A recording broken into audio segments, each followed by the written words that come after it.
mean? But it's a powerful toy today. Okay, all right. So we appreciate you. All right, cool. Sorry, let me put myself back here. But okay, so thank you for that little portion as well. Really do appreciate you guys sharing those thoughts. Okay, so I'm gonna open the floor again to you guys. Any more last thoughts to Tony and Morgan? Anything that's come to mind that you want to be able to discuss quickly? I will open it and make it 2 minutes, so you can have your last final thoughts on this couple, and we're gonna move it on from this section. Okay, all right. So, in fact, I'm gonna let Sean go first. You haven't been here, so I know you want to say a little piece. Okay, so get your little penny pence in, sir. Tell us your thoughts. I love the timer, by the way. So my thoughts are, listen, I love me a 90s R&B jam, and escape is that's my little secret. So why can't we just keep secrets? Like, I don't understand why this needed to be put on a public platform. So very disappointing in that, and I know many have shared a similar sentiment. But yeah, no, you can't even have a nice hookup without it getting to the center stage. So I think that's immature on all parties included, for how that was handled. And shout out to Chris Natha. I'm gonna jack up her expression, but how you handle small things will be how you handle all things. I know it's not it, but that's how I'm gonna use it. And then I think the counseling thing is, I think there's nothing wrong with it. I think, but her intentions, and couples make this mistake, and I think Morgan was making this mistake. Like, we gonna take him to counseling because he needs fixing, and I'm good, and that's where she's wrong. You know what I mean? Like, if she wanted to go to counseling to say, let's set the stage, let's see if we really can be compatible. I'm all for that, because sometimes, because we know these two done connected biblically, we know it. Whether we don't know, we if we think we know, we should know, right? So it takes people a while to let go of, once they've been connected in that way. So I think sometimes, if you have some professional help to kind of really tell you if you are truly aligned and are a good fit and are going to be healthy for each other, I think that could be a good idea. But not going into the counseling bit thinking like, oh, we need to fix Tony, I'm good, my issues are okay, he just needs to be fixed, is the wrong motive. And if that's the idea that she's going into it with, then I don't support the counseling. Now, if they're looking to see if they're compatible, if there's things that the counselor can help them with as a couple, I totally support it.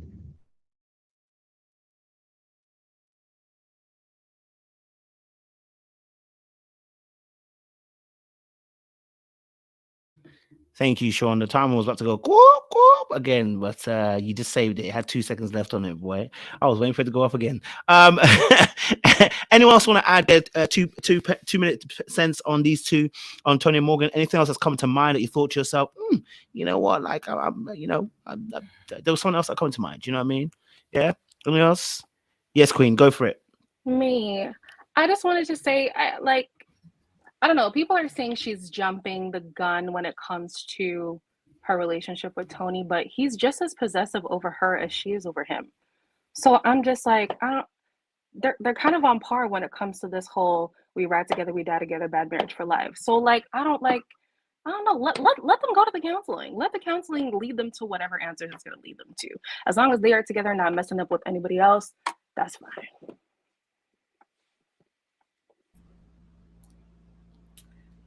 I don't mind the counseling in theory, right?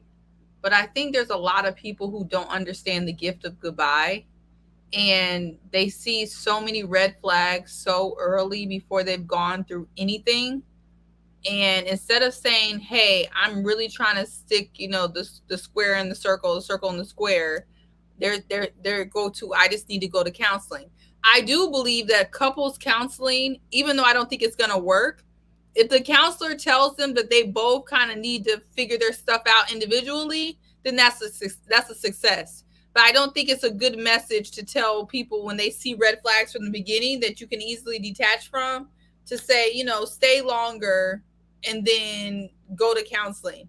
I think that just leads to some unhealthy um relationships. But I do think Ready to Love is kind of like Love is Blind and other shows where they're in this intense process, and it probably feels more real than the average 8-week relationship.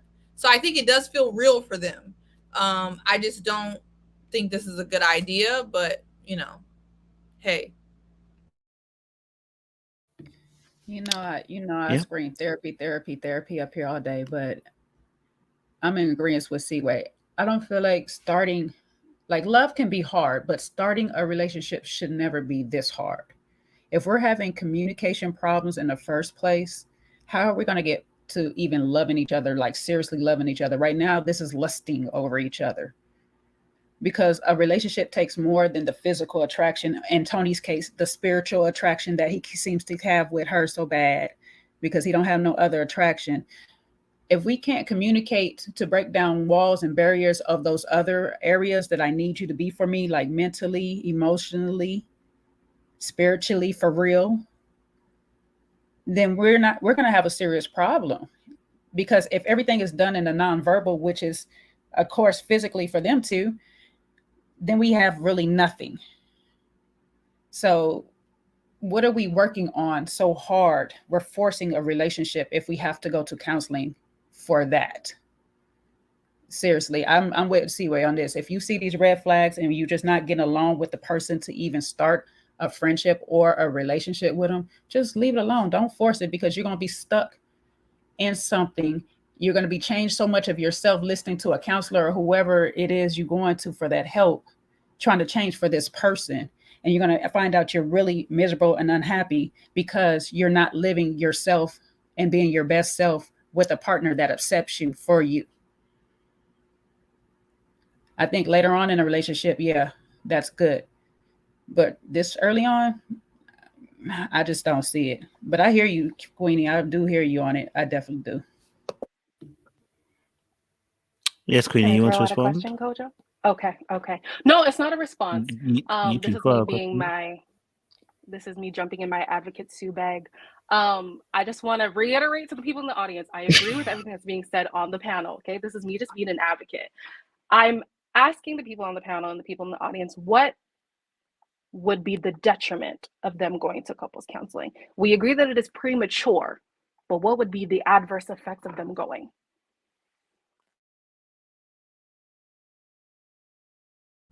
Prolonged. I like the question. Go for it. Prolonged toxic attachment. They're prolonging this toxicity, because if they continue this and go to counseling to try to make it work, what if she gets a baby from the situation? What if it turns into a DV situation? Because I can rest assured, if she tries to put Nair on Tony's head, I don't think it's gonna end the same way it ended for her before. You know what I'm saying? Like, I feel like going to counseling is just prolonging this situation, and they're going to get deeper down the wrong path. That's how I see it. Because they're not healthy, and there's some people who are in counseling because their relationship is not healthy, but I'm not in fear for anyone. It's just not working. They just are not good for each other, and I can see it going left. You're already bringing down another young woman. For what reason? You know what I mean? Like, your toxicity has now left your relationship and has gone out to others. It's just, so that would be my answer. Okay, here's mine. And I know people are going to crucify me for this one, but I can understand where Blake, though it was wrong how he said it, but when he said she's going after a baby by any means, this is why he said that. The desperation that she's giving off to even want to pursue this. Like, if this wasn't such a toxic relationship, and we can totally see this, like, we totally see that these two are not meant to be with each other. It's not a good, healthy relationship to the start. If this was just like any other relationship that starts off and we just got some little kinks or quirks or whatever, okay, fine. Y'all can work it out, go to counseling. But you two are super, super, like, the opposite, but the same at the same time. Like, you guys are both playing tit for tat, back to back, constantly. And you think it's cute. You both think it's cute. Okay.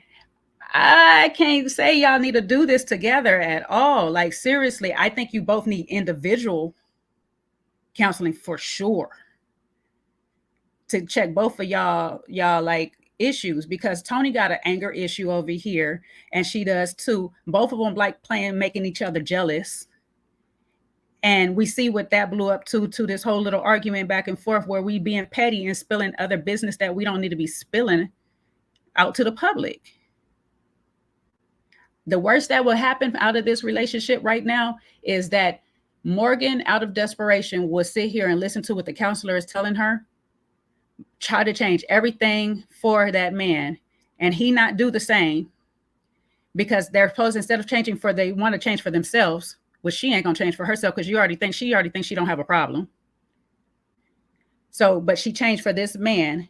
The worst can happen is she back at the store in the line with another bottle of Nair or something worse, because Tony is not gonna go to take counseling serious. Morgan will take counseling serious. They'll end up in a relationship. The relationship go bad later on, and they both own our local news channels. So that would be the worst happening. I like to be optimistic, but these two just don't give me workable for the solution. Like, seriously. Okay. Anyone else want to answer that question? Anyone else want to answer that question? JR perks his lips, so he definitely wants to answer the question. Go on, JR. I saw you perk the lips. Go on. Yeah. Listen, the counseling aspect can only work if, like Corey said, like if there's a long-term investment, time has passed and, it started off well and you're trying to resurrect it to get back to that point, that's understandable. But like I said, they're too combustible. Like these two jab each other. The way she speaks to him, whether it's to him in person or to the group when he's not around, it's very disparaging. Like she says things like, "Raw, like be a man," and you're not doing this because you're not a man, and things like that. Like always taking jabs, always taking shots. And for him, he's gonna react to that because we've seen he's a hothead, right? But he does it in a way which gets him out of the situation.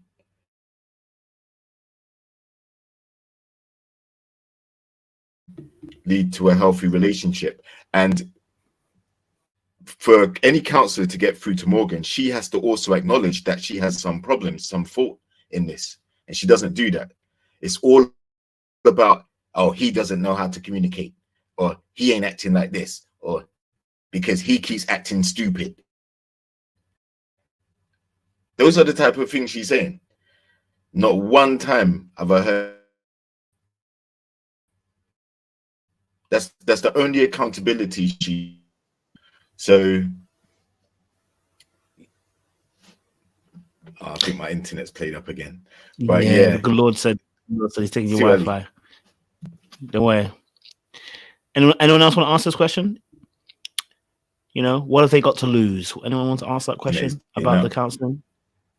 Sorry, Joe, I know your internet's playing up. Anyone else want to answer this question in terms of what they got to lose? Yes, Sean. Yeah, no, I'm right along with Queenie, and I think that especially when people have their heels dug in a relationship, my hope is that a good, wise counsel can maybe help them get out of it, because people on their own stay in relationships that are unhealthy for too long. So at least I'd feel more comfortable if they were going into counseling under, somebody that could guide them and really help expose some of the things that maybe they don't realize are as bad as they are.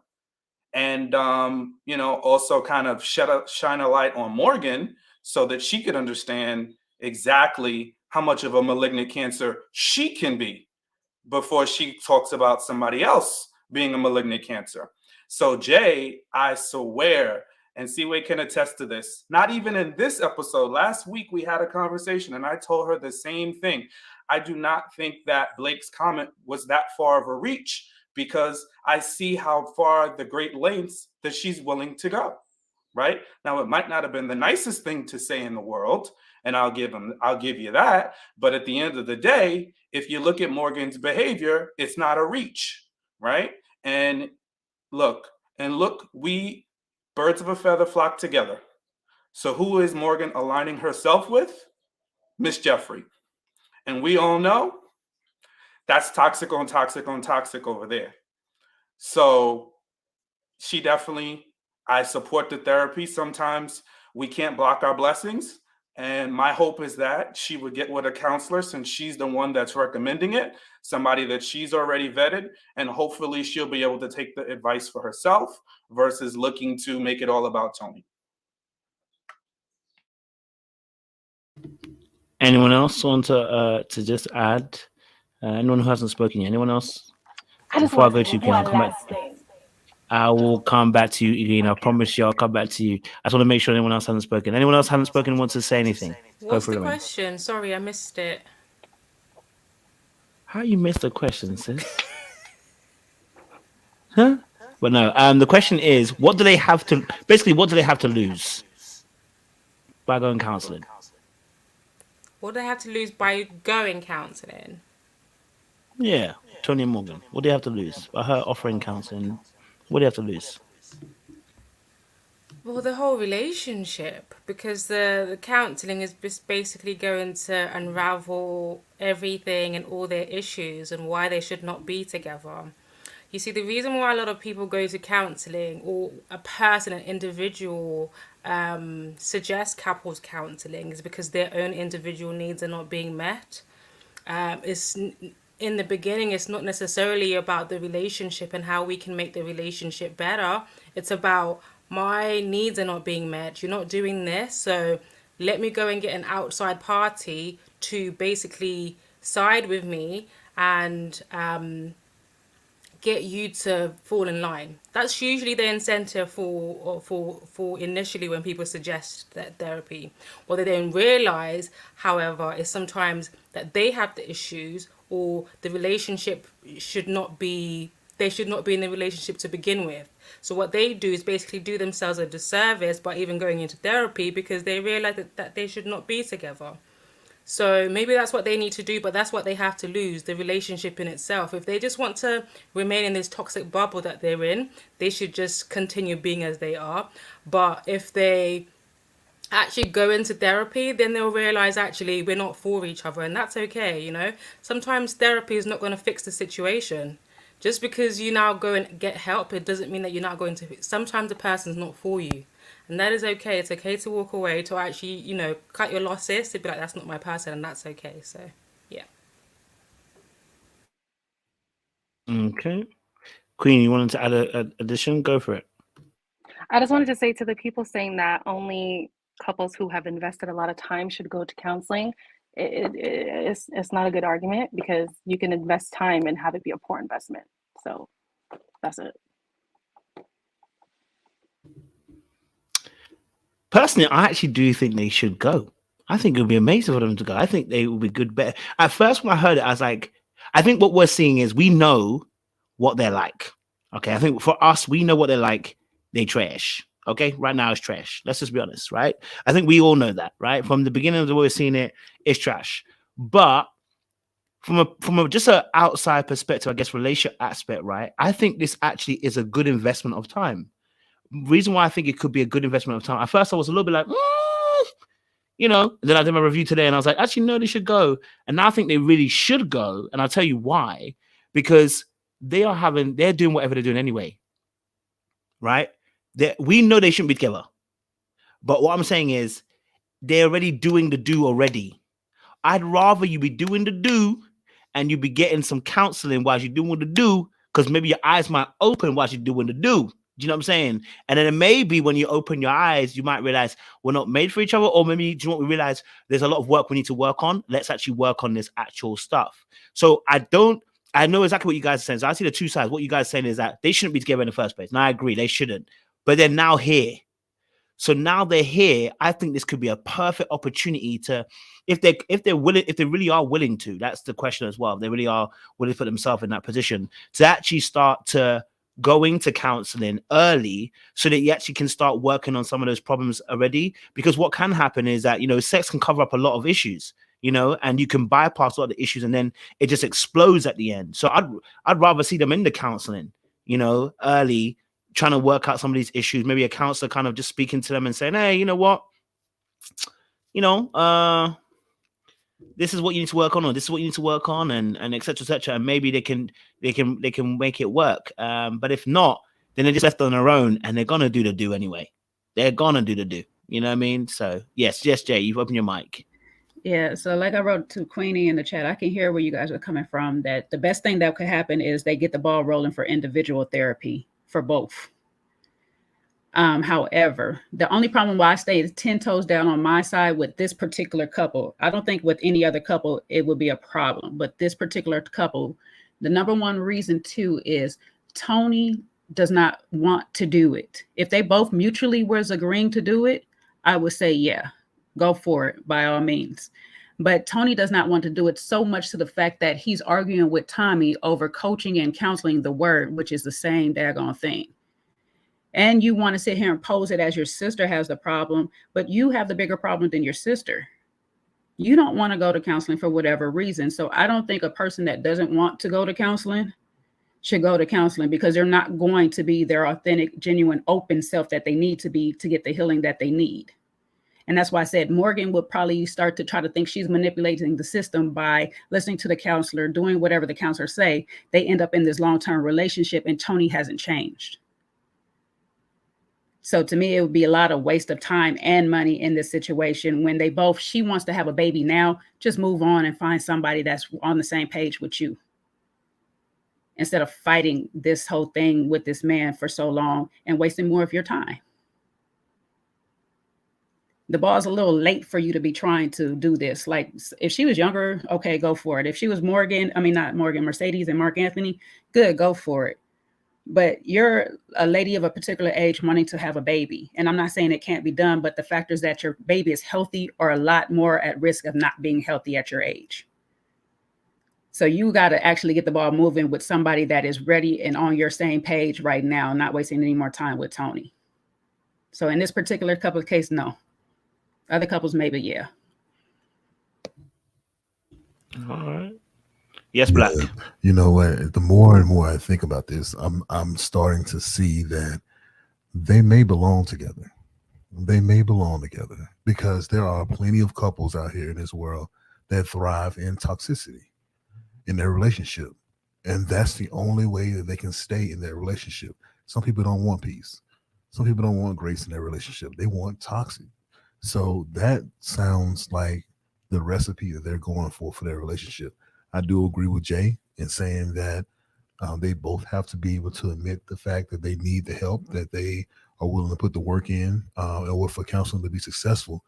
But I think that neither one of them is going to do that. I think that Tony is not going to admit fault to being wrong or needing assistance or help about anything. And Morgan is not going to either. Morgan mentioned counseling because she feels that Tony needs help with his communication. So she's not admitting that she needs help at anything. She's doing it for Tony. So unless both of them get that type of help and both of them see that they need that type of help, it's not going to be beneficial for them. So to me, I think that it makes more sense to me if they just go off into the sunset and do their own thing than try to pretend that they're going to fix something by going to counseling when neither one of them is going to agree to put the work in.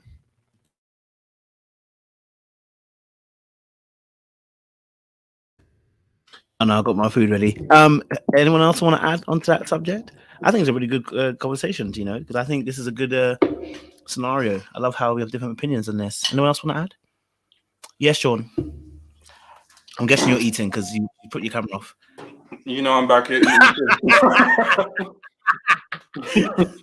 But yeah, listen, I don't think, like, especially with this couple, I think we have to take ourselves out of it, right? Because we're third-party observers looking at this, seeing the red flags.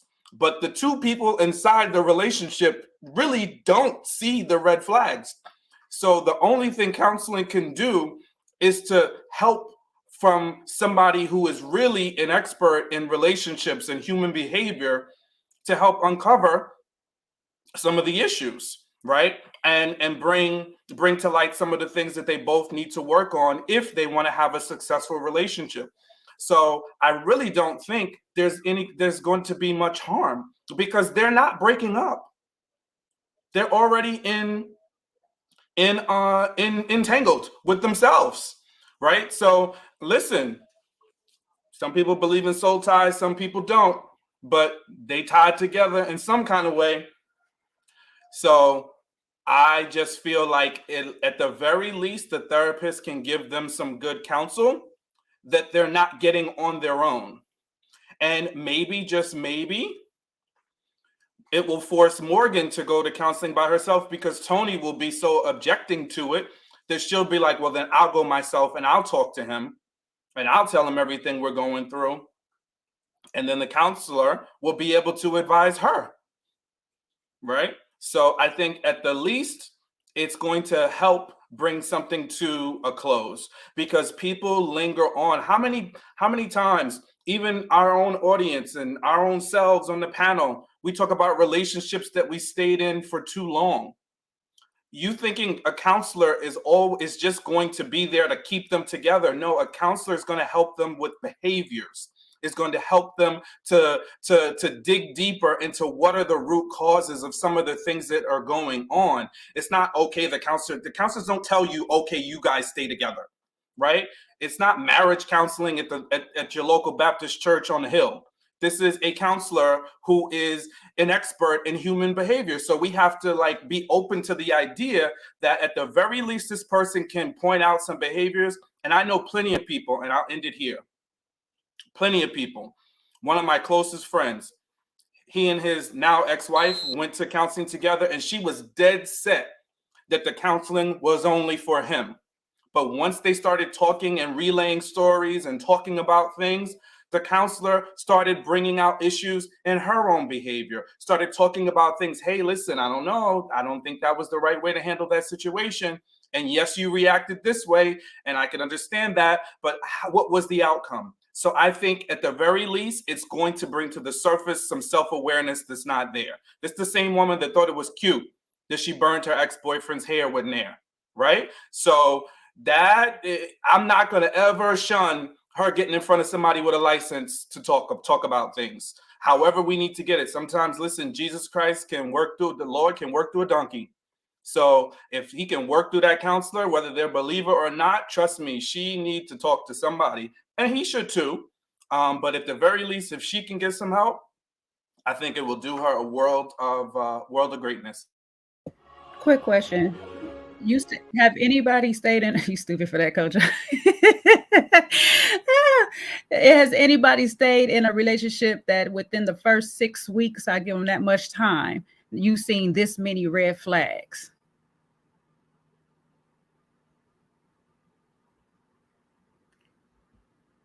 How long y'all been staying in a relationship?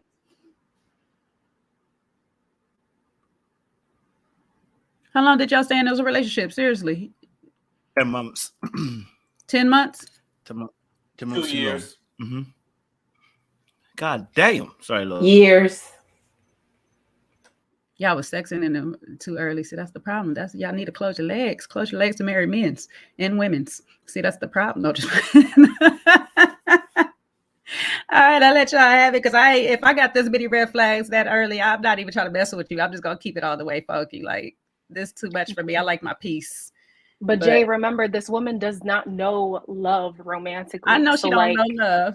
And I get what Sean saying that if he do it for her or whatever, but this man don't even want to do it for himself, Sean. So he not gonna never get her in there in the first place. I think she just needs to go herself and better herself separately outside of this relationship. And maybe sometimes Jesus moves us in certain ways that he moves through the woman. And if her going starts bettering herself, maybe that'll get him to go.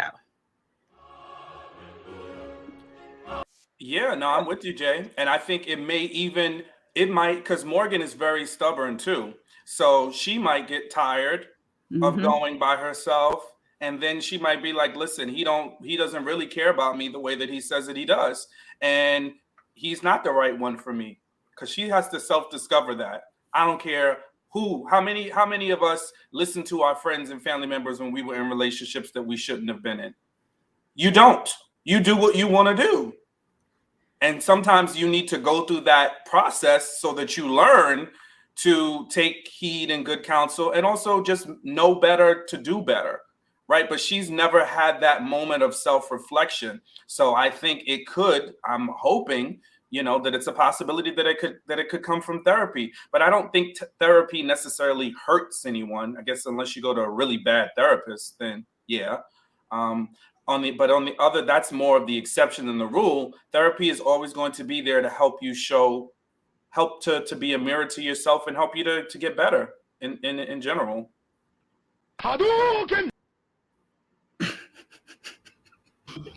Sorry, I got new toys. I got to play with it. Don't play with it. Don't play with it. Anyone else want to add? Yeah. Yes, JR, go for it. Right. So I think one of the things that could also come from therapy is the therapy sees them for both who they are and tells them, look, you're no good together. And that might be the underlying fear, that the therapist might actually say, look, you two are not going to work. Look at what's transpired between you two, the way your attitudes are towards each other, very combative, always going against each other or taking jabs. The best thing to do might be to separate. And if the therapist recommends that might not be what they want to hear at the time. They might want to have more encouragement. They might poo-poo what the therapist says and continue their relationship regardless. If they both like this type of, I know toxic is overused, but if they both like this type of interaction to keep them stimulated or to make them feel wanted or needed in the relationship, then it's unhealthy. So any credible therapist will probably work that out pretty early on. And if the therapist makes the determination that they're no good together, then they have to be willing to accept that as well. And they may not be willing to. So I just think we're just giving these people way too much credit. Therapy and counseling is really about exploration and digging. You're getting to know yourself, you're discovering yourself, understanding your thought patterns, your core beliefs, going way back to your childhood. What Morgan wants is a quick fix. She wants Tony to be able to guard her emotions, to be able to speak to her in a certain way. She wants him how he is, but she also wants the kind of tender loving care. Women, we want two things. We want financial stability and we want emotional security. She's not getting the emotional security from him, and she's not going to get that from therapy, right? It's going to be a long-winded process. She does not have the time to invest in therapy with this man when she's got 2 years. We're giving her credit saying that she hasn't been in love. She has been through bad relationships. Whether she hasn't experienced love or not, she needs to take stock of why those relationships haven't worked. Why hasn't she fallen in love? What does she have to work on so she can bring her guard down and be able to experience that kind of love? She has the patterns in her relationship, so she doesn't need a therapist to tell her what to do. A therapist is not going to tell you what to do.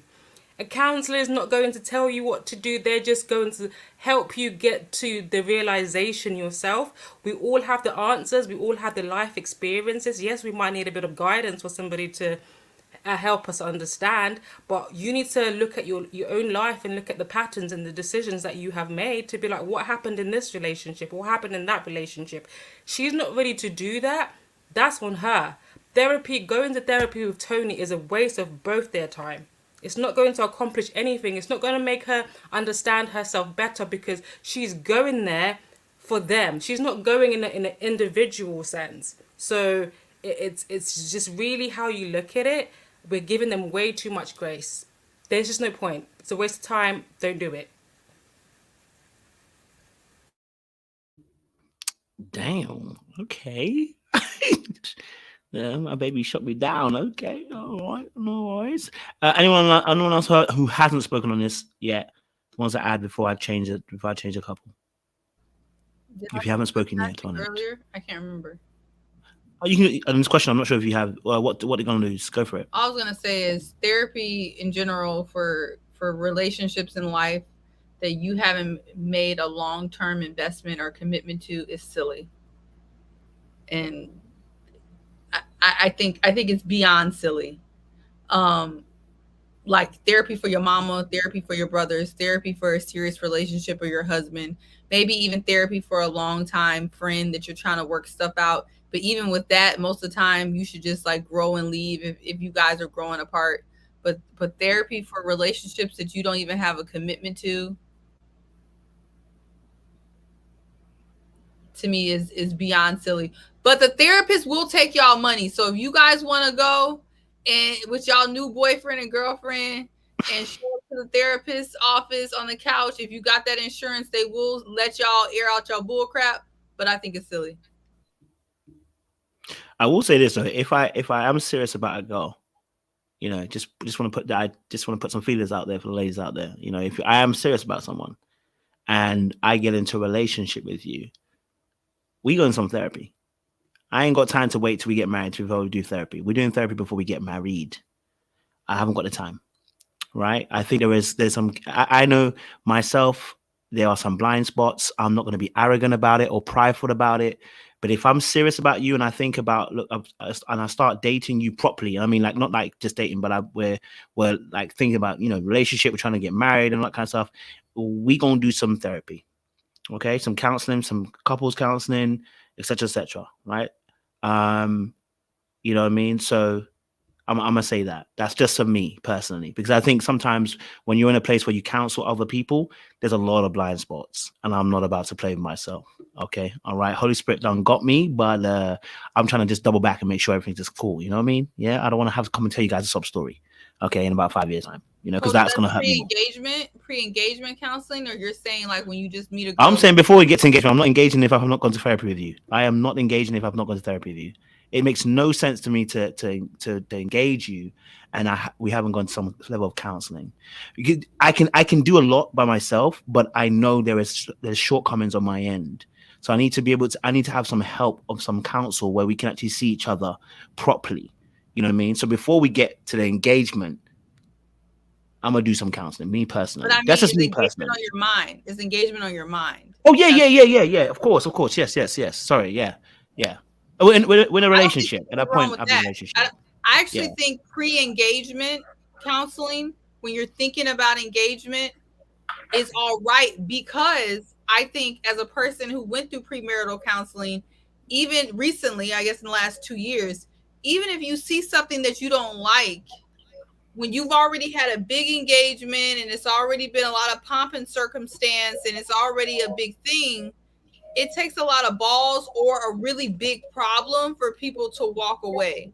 Versus if you have pre-engagement counseling where you guys are seriously been talking about engagement in a commitment, but you guys want to kind of talk this out before you make that big public display or big personal display, whatever it is, that to me does make sense. But I mean, Kojo, like going to counseling with someone you're just dating. Well, I think in this instance, one, they're in an a process that's expedited. So yeah, you might see it and think like, oh, it's not serious. But for them, it's serious. Clearly, Morgan is very serious about him, right? And Tony, from all we see on the surface, is serious about her. And I think that we can't discount the fact that although it's a shortened time frame, that they have moved things along. They've already been intimate. And when people have been intimate with one another and they have feelings for each other, they don't necessarily exit those relationships quickly. So we don't have just a random drive-by here scenario where we can just give them the advice of, okay, just walk to your mutual corners and move on, because neither one of them are in that space. They are both trying to make this relationship a go. We can see that it's probably not the best for them two to be together, but they don't see it. So I think that's where we got to get out of our own selves and stop thinking like me, and I'm not thinking like me, and think like Seaway. You have to think like the two people that are in the scenario who are trying to really make this relationship successful. And at the very least, a counselor will be able to talk them through it. And look, if somebody has good health insurance, the therapy ain't going to be that expensive. You know, it ain't going to be that expensive. I mean, I paid like $30 a session. So I don't know what their insurance looks like. I don't know what each one of them independently has. I don't know if OWN would be willing to pay for it. Who knows? Get a Yanla on the task. I'm not sure. But if somebody wants to seek somebody's advice and that person is already whacked and done some really bad things, I wouldn't tell her no. I would say go willingly and see what happens for you, because she's not cutting Tony loose. She cut Lyndon loose. She ain't cutting Tony loose, especially because of the intimacy.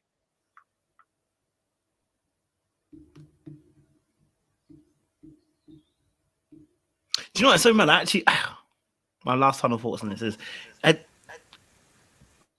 really do see that point. I really do. I think they're already so far gone. What can happen if you go counseling? You know what I mean? That's what I think to myself. Just, the worst thing that can happen is you see yourself and you realize you're trash. You know what I mean? Like, that's the worst thing that can happen. And you see that, what if they're not ready to have counseling, they'll get to the counselor, they'll get to one session. Morgan will say, "You're blaming me, and I'm not doing this again." And that's as far as it will go. So it might be that waste of one session. But I think I think we should make a habit of going counseling before, guys. It can save us a lot of issues, man. Do you know what I mean? Now it might cost a little something.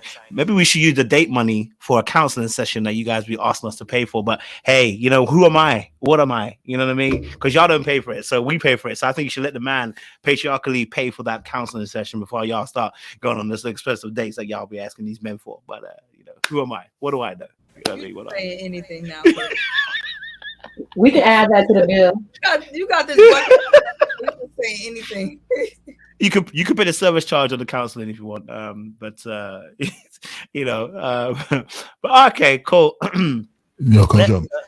Yes, Black. I just want to know that you notice that when Tony had his sister there, when he said, "I think this is the one," how his sister said, "They're all the one." That was a sign to me. That was a sign to me that this is something Tony does. He's not ready for this settle down life, man. I just want to point that out. I know we was kind of focused on, Tony and Morgan, but when his sister said that, she laughed at it. Like, bro, you kidding? You're not trying to settle down. This is not your life. That's why he needs a counseling. That's why he needs a counseling. He got issues with attachment. You see, he would find that out at the counseling session that you got problems with attachment. Come and see Black. Tony, if you're watching, I know you watch. Black says he's offering free sessions. So Black, I expect you to give him the sessions that he needs, okay? The first one's free. Yeah. All right, let's shift it. Because there were some other people as well involved in this show, not just Tony and Morgan, but they are really fun to discuss. Let's talk a little bit about Mercedes and Mark Anthony. New York, because Olga heard New York and said, I don't know, maybe Anthony's sounding a bit better now. Maybe I can be a stepmother. But yes, they had their session with his cousin, and I'm confused. When Mark Anthony said, and Mark Anthony, I'm sure they watch, so I want to be respectful, but I'm going to be disrespectful. When your cousin asks if she's been married before and you haven't asked that question, there's nothing freaking deep about that. Just going to be honest with you. If that's the baseline for what we're asking as deep questions, sir, we're in trouble. In fact, you know what? The counseling we have for Tony Morgan, we need that for Mark Anthony Mercedes, because if that is what deep is, I am only standing in the water, not swimming in it, because God of mercy, that's not deep at all to ask somebody whether they've been married before or not. He said, I haven't even thought to even ask her that. You didn't think to ask that after you made a joke about her being your future ex-wife? Okay. Anyway, let's get the thoughts in. I want to hear what you guys have to say. See, why are you looking at me for? Mark Anthony and Mercedes. What's your thoughts? New York. What's you ladies and guys' thoughts? Who wants to kick off the show for me? Go for it, V. Yes, I don't think that Mark Anthony's being serious about Mercedes at all. You can even tell by the way he approaches her on the dates. If you pay attention, he put on a whole 3-piece suit when you go to meet Jeffrey. But when he's with her, he has on ripped jeans and T-shirts. He doesn't ask any deep questions. They're busy giggling and smiling in each other's face, blowing kisses. but he didn't know if she had been married or not. Probably doesn't even know if she has kids. They did that whole scene with him going to go, Jeffrey breaking up with him. So I don't think he was taking Mercedes serious at all. I think they're playing. And Mercedes made sure she emphasized that she was not looking for marriage. She just was looking for some commitment to have a good time and go to strip club with her man. That's probably what enticed him, the good time, but I don't think he was serious at all. I honestly don't think he really liked anybody on the show, but maybe Jeffrey. Thank you, V. I forgot to read out the super chats. Let me just read them out really quickly. Kesha L said, couples counseling after 8 weeks of dating equals disaster. I call that a success, actually. Phil Good said, obviously, where are the apologies? Shout out to Phil Good and Kesha so as well. We appreciate you. And Reese C says, I think it's Reese C, but she's going to take him to counseling and the therapist, and she's going to get a rude awakening. Absolutely. Keep the super chats coming. We do appreciate you as well on this show. And if you haven't done so, make sure you guys like. We're 750 people deep on this live, which means you guys are enjoying it. You're sharing it with other people. Keep on sharing it with your friends, family, and whoever else is here. All right, cool, fantastic. Sean, you're next in line because you're next to V, so that's what it was. New York. I love New York. Concrete Jungle's where they're made up. Let me know. What's your thoughts about Mark Anthony and Mercedes? Again, I think that I think they are on the same page. In terms of where they are. I think the whole New York thing, I'm not sure if his cousin was just throwing a curveball or if that's truly something that Mark Anthony wants to do, or if he's just having a flight of fancy, like, oh, I might do it, I might not. I take him as, from his personality, he doesn't seem to be super, super grounded. So if he was to move, I don't think that would be super surprising. And if he was to just say, I'm thinking about moving to New York, but never actually do it, I wouldn't be surprised there either. So it just seems in line with his, his carefree type of attitude. I think they seem to have a nice connection. I guess maybe I'm the odd man out. I do think that they seem to be evenly matched on the same page. I think, when they had the kind of marriage conversation, they both had the same kind of answers, stuff that they're not necessarily ready for. I think that his whole experience with Jeffrey was performative to me. And I think when he's with Mercedes, he is his authentic self. And for whatever reason, Jeffrey has lured him in. And I think that, and listen, I'm not saying he's perfect and she's not. I'm just saying sometimes men, when you play in a league that's not new to you and you kind of want to test the waters, he's trying to go along to get along. So he'll put on his little suit and he'll dress up a little bit. It's like, playing dress up in your dad's closet when you're a kid. Oh, my dad wears a tie every day. I want to do it too. But at the end of the day, he knows good and hell well that ain't nothing. He don't want no 3 kids. And Andre's sister, she laid out Jeffrey and her little nun habit. She laid her right out, roasted her. But I think he knew that's not what he wanted, but he's just trying to see, oh, maybe this is something different. Maybe I can just try it. But, that's my thoughts on that. Will they go the distance? Probably not. Probably not. But I think for right now, they make logical sense. Love those points. Jay. I say going through the process, they are the most free loving and relaxed, genuine types together. I'll put it like that. Will they go the distance? I don't know. Probably not. I mean, they're having fun right now. Both of their answers was giving, I'm having fun in the moment. I'm enjoying the moment, and I'm enjoying the moment with this person. So it is what it is. The fact that he hasn't asked those questions or it was edited, whichever way it went, shows that he's not serious. The fact that he's not serious or she's not serious, because neither one of them seem to give the answers up either way. He not telling her that he's going to eventually move to New York also means he's not serious. And he couldn't be serious about Jeffrey. So I don't even really need to mention that, because if you're going to move to New York and knowing she got 3 kids, no way you was moving her kids with you. So you weren't really serious about anybody, but he is having a good time with Mercedes. I think he does kind of like her a bit. Is it like full on lust like love for a relationship? No, but I think they'll see where it goes. And if it goes nowhere, I don't think they'll have hard feelings about it at the end. So right now, hey, do you see how it works when you guys both in the real world and you guys got to sync up your timings with each other and really try to give the relationship a go and see where it goes from there? Because right now you don't seem to have really any true glaring toxins that we see spewing out of y'all pores. So let them love and live. Appreciate Jay Black. Talk to me. New York, Concrete Jungle. Talk to me. So when it comes to Mercedes and Mark Anthony, I really think that Mercedes is a solid backup plan for Mark Anthony. I think he's going after Jeffrey because he knows Mercedes is going to be there regardless. So if it was the other way around, if he went after Mercedes and lose Jeffrey, I don't know if he's playing the game either. If he's playing the game on the show to make sure both of them stay so he can stay on the show, maybe that's part of it too. But I definitely do see the difference that V was talking about as far as his dress, his behavior is different between the two.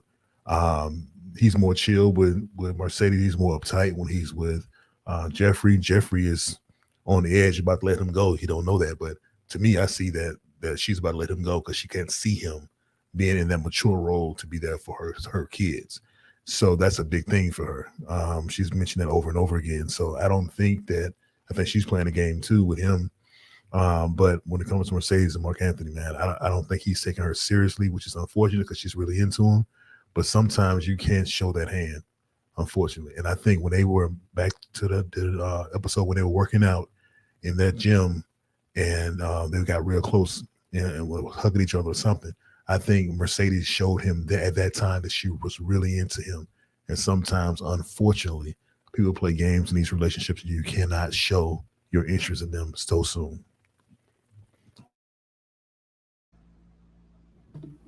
Good points. Oh, see, you want to go ahead? Go ahead. Sure. I'm just gonna be quick. I'm gonna say this again. Mark Anthony is very lukewarm at best to Mercedes. I'm also gonna say, and I've said this before, is Mercedes kind of looking for something light? Somewhat, but she still wants a light commitment. She wants the commitment. She has emphasized commitment time and time again. Does she want a commitment with the strip club, commitment with fun loving, commitment with some go-karts, commitment with no kids? Yeah, all of that, but she still wants commitment. Mark Anthony, I'm not sure if he wants commitment with anyone, let alone, especially not Mercedes. If he's dressing up and putting on suits and ties for Jeffrey, that means he wants to impress Jeffrey. That means he looks at Mercedes and he feels familiar, and that breeds contempt, and that breeds just complacency. And I think he doesn't go out of his way to do anything special for Mercedes. And this is too early to be this complacent. You got to find you a man that at least is going to go to put a little suit on for you in the beginning. And he's doing that for crazy behind Jeffrey with her 3 kids.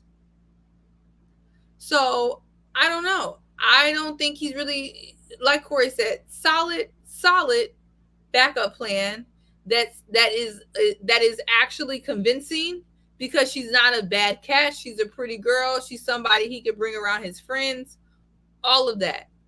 But don't be surprised by the time we get to the reunion, they ain't even talking. Because I think he over here trying to figure out how he going to get out this jam now that Jeffrey done kicked him to the curb. So Jeffrey is who he wanted to conquer. Was he going to try to deal with her 3 kids long term? Absolutely not. But that is who he wanted to conquer. Mercedes has made it entirely too easy, smiling his face, licking her teeth, doing all that stuff, not asking no important questions. This is not serious. This is not serious at all.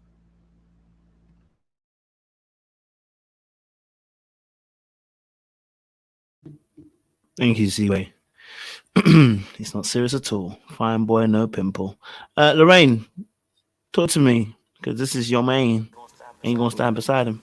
And that's on everything, okay? No, listen, I've said how Mark Anthony, he's beautiful, and in my 20s he was my nemesis, he was my kryptonite, so I see him through and through. That whole moving to New York thing, he is planning his escape plan. You know them guys that tell you they're going to war, right? They're going to the army. He is planning his escape. He's not moving nowhere. He's just not checking for our good sis Mercedes, bless her. He likes a challenge like most men do. Men are predators. I don't care what you guys say. You guys love Mercedes. I get it. But men, y'all love a chase. You are predators. You want to hunt. And she's just literally just been laying up like, you know, I'm here, take me. You don't have to work for me, you know. And it's not exciting, right? Not saying that there needs to be challenges or problems in a relationship for it to work, but give me something. It's bland. This relationship is bland. I think she's trying to go for the whole love and basketball narrative. Sorry, that was in the 1998. Like, this is not gonna run now. Give us something. This whole friends thing that she's trying to go with, it's like she's trying to tell him what he wants to hear. Like, seriously, jokes aside, it's as though she's saying all these things. I'm not saying that she doesn't want to have fun and she doesn't want to do all these things, but I think that she's got her mind and her heart set on Mark Anthony, that she's kind of pandering to him a little bit, which is something that you would do to a man who's that beautiful. You get what I'm trying to say? Like, you sometimes you say what you need to say, but I don't think she really means that. I think she wants more than commitment. She wants more than she's letting on.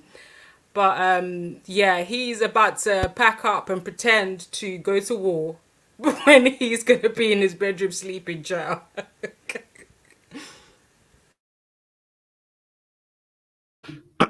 Thank you, Lorraine. Before I go to Sophia or Queen, I want to go to some of these ambassadors on our panelists. We have two ambassadors for Mercedes. I just want them to give us an ambassador's perspective. So, JR, since Sean was already gone, JR, give us your perspective on Mark Anthony and Mercedes, because you guys are Mercedes-Benz ambassadors. Yeah, they get paid a link and affiliate as well. So, go for it. I think that she said it herself. She's not after anything serious, but she's after commitment.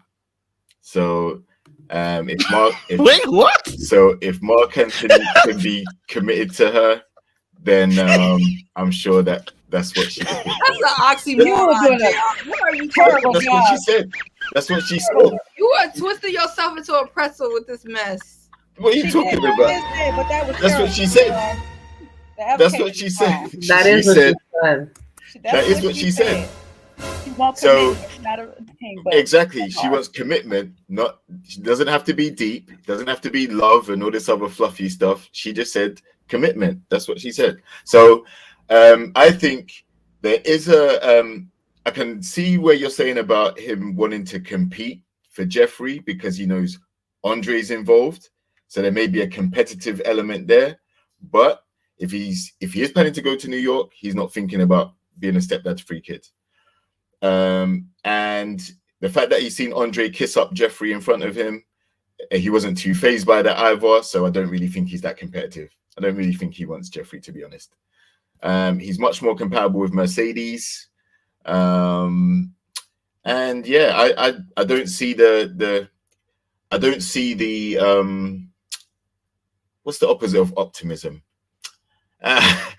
Like I'm more optimistic for their connection. Let me put it that way. I don't think just because there's no toxicity and no craziness that this relationship can't be valid. They seem to be okay. There's no back and forth. There's no bantering. In fact, this New York thing is the only time that we've seen Mercedes scrunch up her face a little bit and be like, huh? Okay, well, I don't know how that's going to work. But that's a minor hurdle compared to what some of the other couples have had to go through. So, yeah, I think they might work. All right. Just before you go, ladies, just want to make sure. Sean, did you want to add to the ambassador's role? Because he just told us she wants no commitment. She wants commitment, but she doesn't want anything serious. So just to clarify how the plane landed, because you want the plane to land but fly at the same time. So just want you to clarify what he meant by that. I just want to give you the opportunity, just so that Mercedes doesn't feel like she hasn't got anyone on this panel that's Sean got bought Chrissy already. and Mercedes. He got a heavy plate. Listen, Mercedes is paying good money around these here because these boys out here are sold. Cut Go it on. out. Cut it out. Like seriously, These boys are sold. Like, just put some respect on my name. Okay. So My bad, go all for I it. think is like, and I've said this, since the beginning, is I enjoy her energy, right? I think, sometimes these, I'm not one of those people where I want to date somebody and be in a relationship and it has to be a whole strategy. We're trying to weigh who's doing what more, when, why, and how much, and what's the quantity.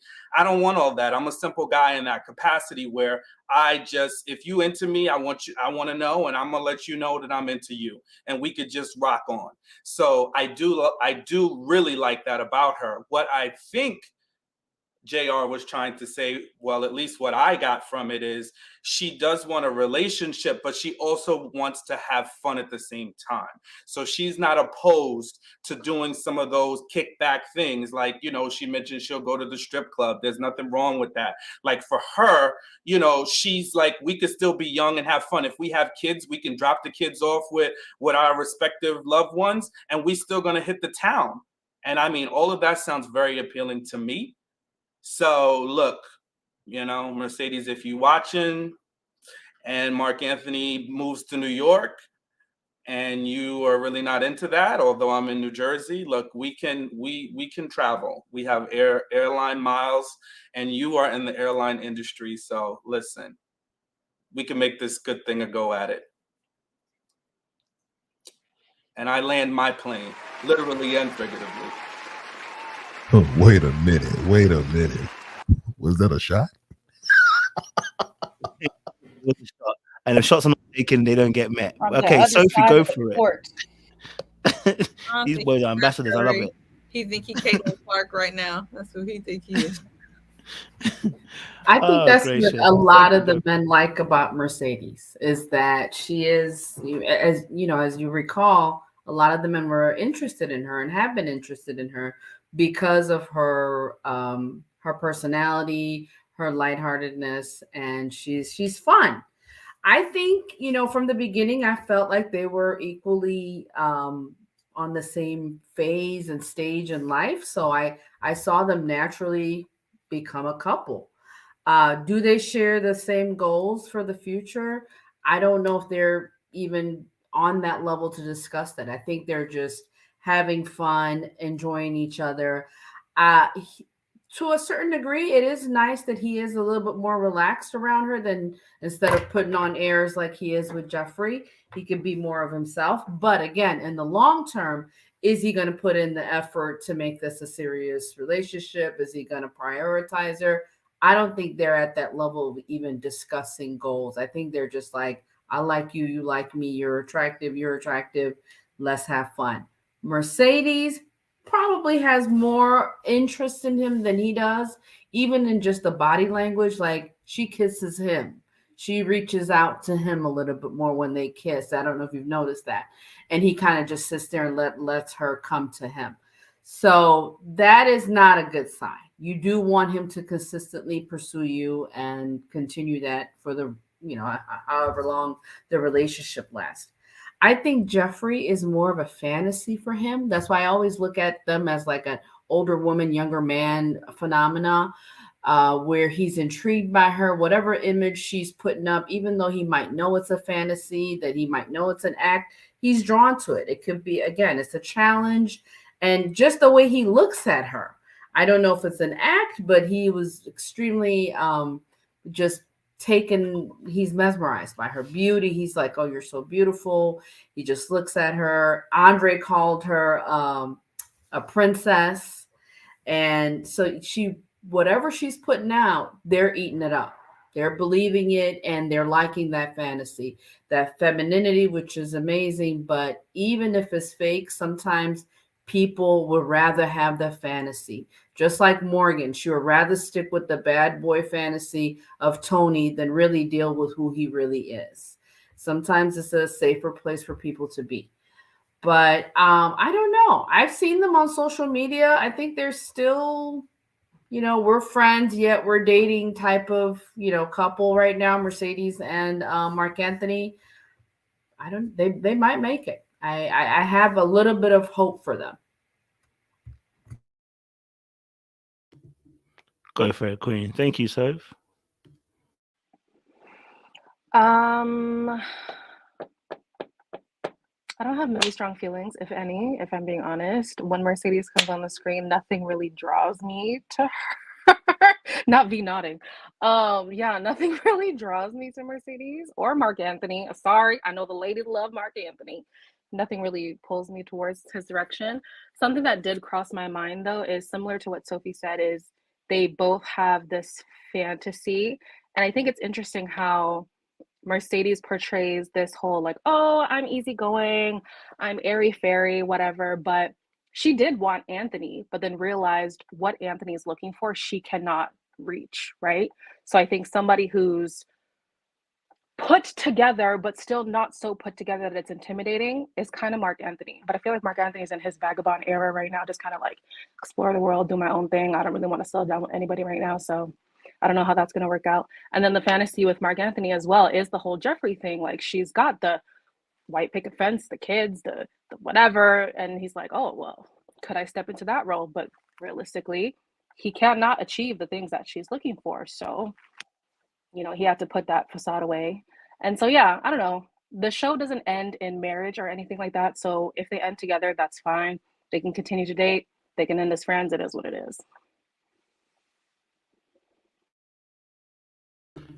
Thank you, Queen. I just hope that you, everyone here who loves to see them go easygoing, is going to be as easy with the men when they say they just want to be easygoing, committed, but don't want really anything too deep. And I hope you don't overinterpret that he just wants some passoir, okay? Because that's what it sounds like to me, okay? It just sounds like she wants some Delash, from cute Delash from Mark Anthony, and this is her covert way of saying it. And you know what? If that is the case, shout out to you, sis, because you had old boy here landing a plane and flying it at the same time. So the wheels are on the floor and lifted up at the same time. So, whatever you're doing, Mercedes, I need you to keep on going, okay? Because it's got the boys out here a little bit shirking, you know what I mean? But the reality is, it sounds like old girl just wants some good quality Mark Anthony Cuban Delash. That's what it sounds like. Yeah, that's what it sounds like. Haitian. Yeah, he's Haitian. He's Haitian. I meant Cuban as in the cigar, but no worries. I get what you mean. I mean, I didn't even know he was. Yeah, because I heard we have a guy in UK called Mark Cuban. It's just, the name came with quite sweet. It's quite easy to go by. That's why. So apologies, but he's Haitian, so I apologize for that as well. All right. So thank you for telling us that as well. Anyone else want to comment upon this Mercedes Benz situation? Maybe some of the ambassadors want to get their affiliate links up. So I don't know. Do you want to release some more information? Let us know. JR's frozen. JR's frozen. Anyone thoughts, guys? Anyone thoughts, ladies and gentlemen? Lorraine, do you want to go to bat for Mark? You want to save him? Do you think it's fair? I think. He's not serious either, to be fair. So I'm not saying either of them are serious, but he's not very serious. Yes, Queen, go for it. I thought you opened your mic. Sorry. Okay, Lorraine, did you want to save your man?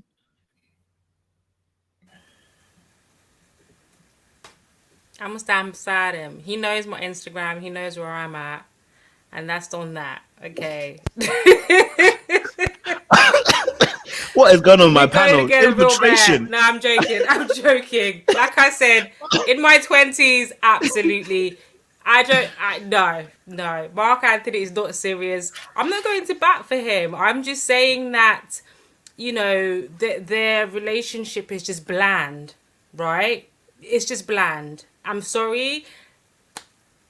Not everyone has to be the life of the party. Maybe she's just a wallflower. It's okay. It's fine. But their relationship is bland, and that's that. I'm not saying that he deserves better. I definitely think she deserves better, actually. Do you know what I'm trying to say? He's not serious, and he's not ready for anything serious. And I think you'll see very soon after the reunion airs, he will be posted up with a baddie, an IG baddie. I'm telling you about it. I'm telling you about it right now. So, yeah. So rotation for Mercedes is what you're saying. Okay, Sean, Lorraine, yes? Yeah, I was going to ask Lorraine. I saw you made a comment that you think Mercedes should take lessons on how to be seductive from Jeffrey. Were you joking or were you serious? She's serious. Did I say that?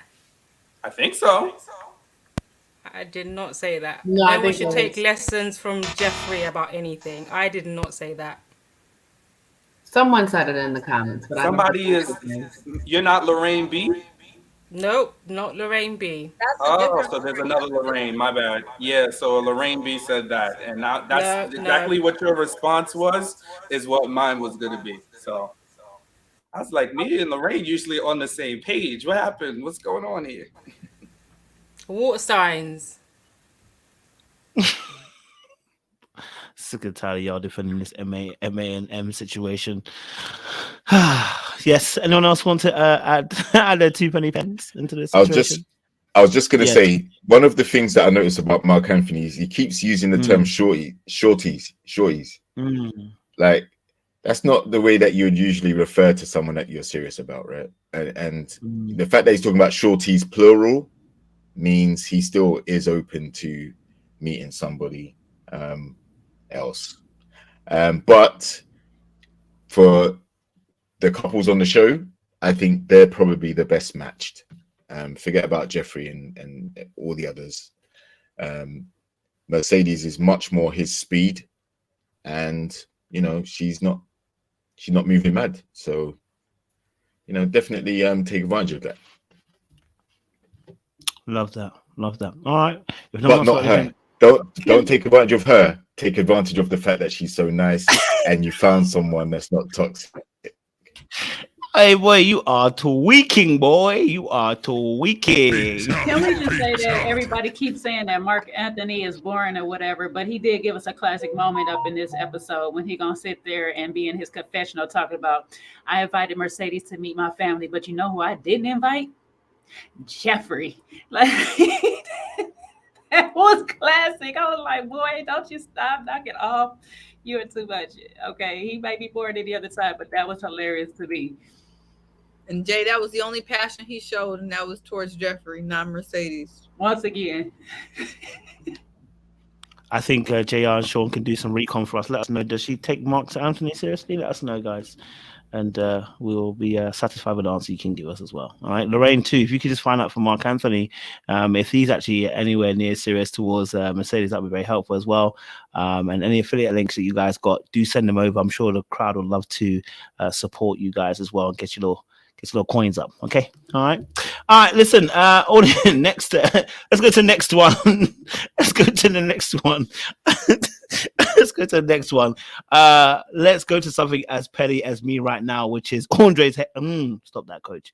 Let's talk about Andre and Cynthia and Jeffrey. Let's talk about that situation. I was going to be something petty there. I was going to break my rules. Yes, Seaway, you want to talk first? Go for it. I'm gonna have to kind of backtrack a little bit. Wait. What do you mean backtrack?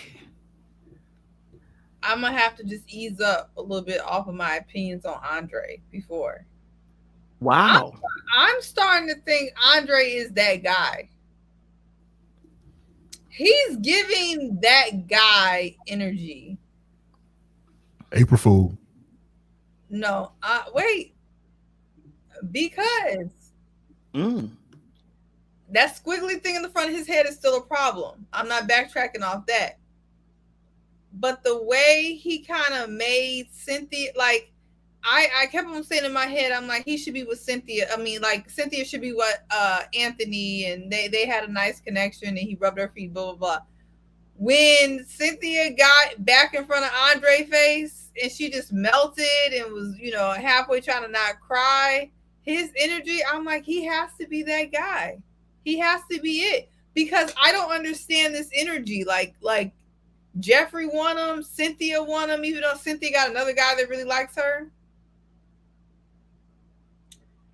I just want to say that there must be something that when people see him, look, Queenie, I don't think we can see it from the screen. I don't think it's coming from the screen.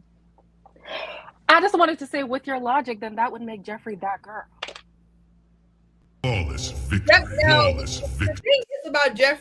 The thing is about Jeffrey. I think Jeffrey on the outside to these men, because I said a lot of time, men are very dense. To men, Jeffrey is that girl. It's the women who. It's the women that can see. And on TV, it's a lot easier to see, right? Because we can see now. We're on episode whatever, right? It's been a slow burn, but now we can kind of see that she got a lot of problems. I mean, with that unseen footage scene alone was just absolutely bananas, right?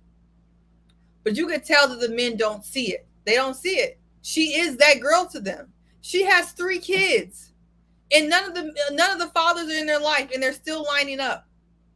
She is that girl to them. We don't have to like it. Y'all don't have to like it. People can protest in the comments all they want. It doesn't matter. That's how the men feel. And the men always on this panel talk about, y'all can't tell us who to like. Y'all can't tell us who to be attracted to. Well, the men like Jeffrey. But this is not about Jeffrey. Back to Andre. I really believe that he must be that guy the way they are melting around him. I also believe that he must have some coin. Okay? There's a lot of stuff going on. So I just wanted to add that, because a lot of the times, a lot of the guys that the girls want, and we on this side of the screen can't really see what it is. If you see them in person, like, they may have some swag to them. So I won't name no names, but people have some swag to them.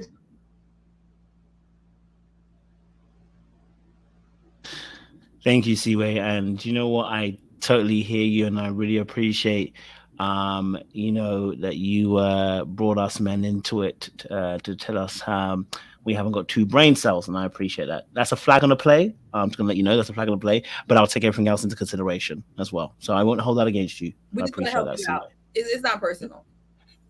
It's never personal. So I appreciate you. Thank you. All right, we appreciate you. And Andre Hare appreciates you as well. All right, for backtracking. Lorraine, talk to us. What's your thoughts? We want to hear your thoughts on this. Thank you, C. I have to agree with Siwa a little bit here on her opinion on men. I think what I would say is that men are visual beings. You guys are visual beings. You think first with your eyes and other parts of your bodies, right? So when you see, you're not gonna lie. When you see a woman, you're not gonna be like, I like her essence and her aura, and she seems like she's got great qualities, and I would like to take her to meet my mum. You see what you see. So that's why Jeffrey said, ask your brother why a woman with 3 kids, why he wants her, because she knows that she's visually, aesthetically pleasing. She's not dumb, and let's not lie about it. You can say what you want about her character, about the way she presents herself.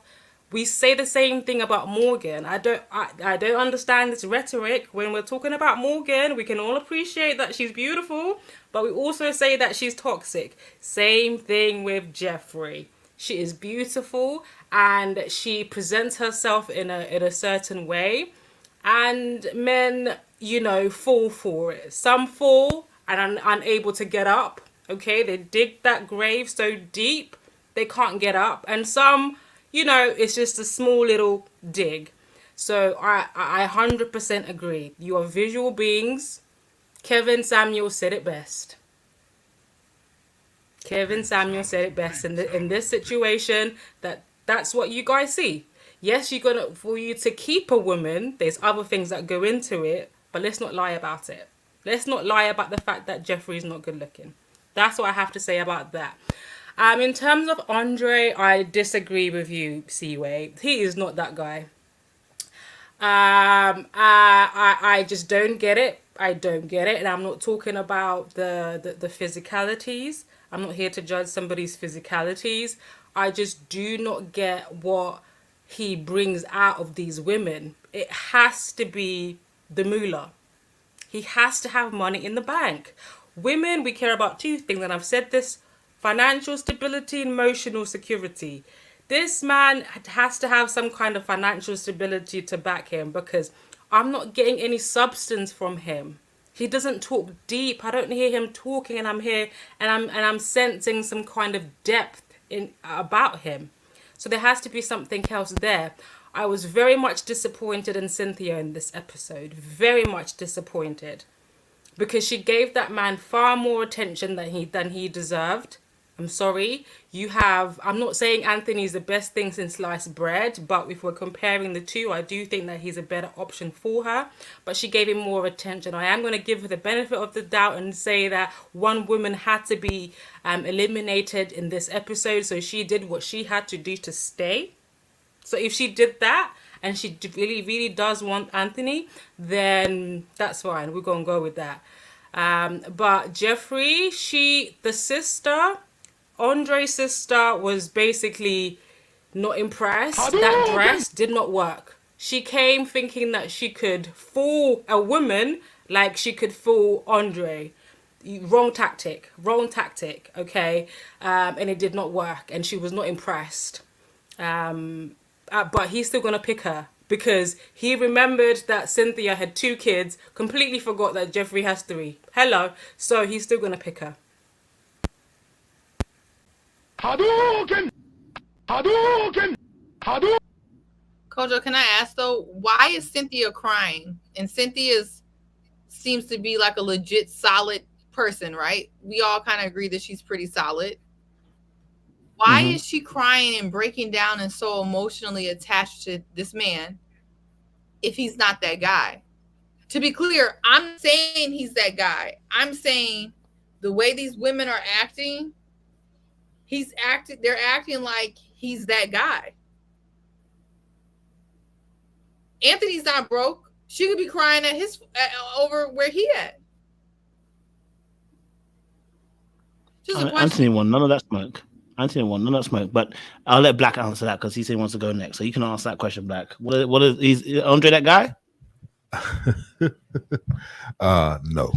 Well, I'm going to say this though. I want to know where you ladies get your stats from when you say that men look at women in that way, because if you notice that there were a lot of times that men said that Jeffrey was not the one for them during the course of this season.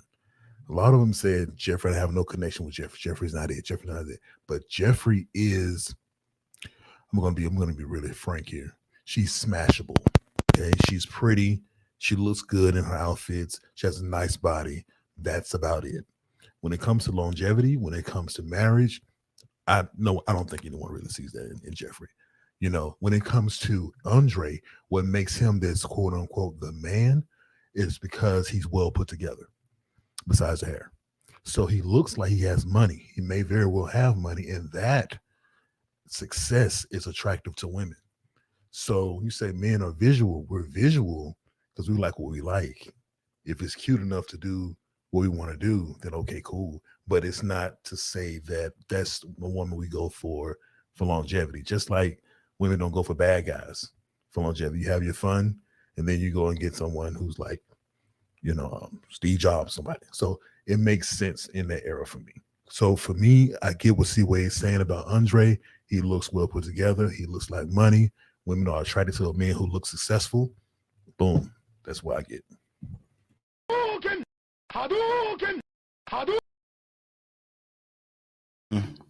Anybody want to challenge that thought process? I do. Oh, sorry. I'm going to let you go. Sorry. Well, go ahead, Lorraine. You want to go for it? Okay, go, Lorraine. Go on then, quickly, and then we can go. Go on. Respond. That's exactly what you proved my point. You said that she looks good and she's smashable. That's exactly the point that we're making. We never said that you want to marry Jeffrey or she's the woman of your dreams. We said that you appreciate the way that she looks and you can see that she looks good. We appreciate her character is not up to par to wifey material. We're not saying that. We're saying that you see her, the way that she looks first, before you see other stuff. And then you might entertain her because of the way that she looks. That's what we're saying. Can I just jump in here, please? All right, so I'm not. Yeah. Before you go, V was go ahead. next. And then Sorry, go ahead, after. V. You go. Right, You brother. go. That's all right. I know JR is about to tear up Jeffrey because the look on his face, and I know he's about to come through with it.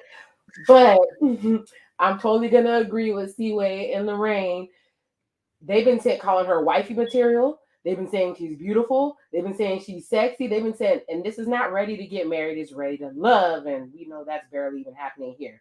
So she is somebody that you could put on your arm, annoying a voice and all, and go somewhere, parade her around. Doesn't have to be your wife, any of that stuff. Or you can take her to the house, do what you want to do, whatever. But these men love Jeffrey. You guys don't like her, but they love her. The only person that liked her at first and didn't like her was Blake.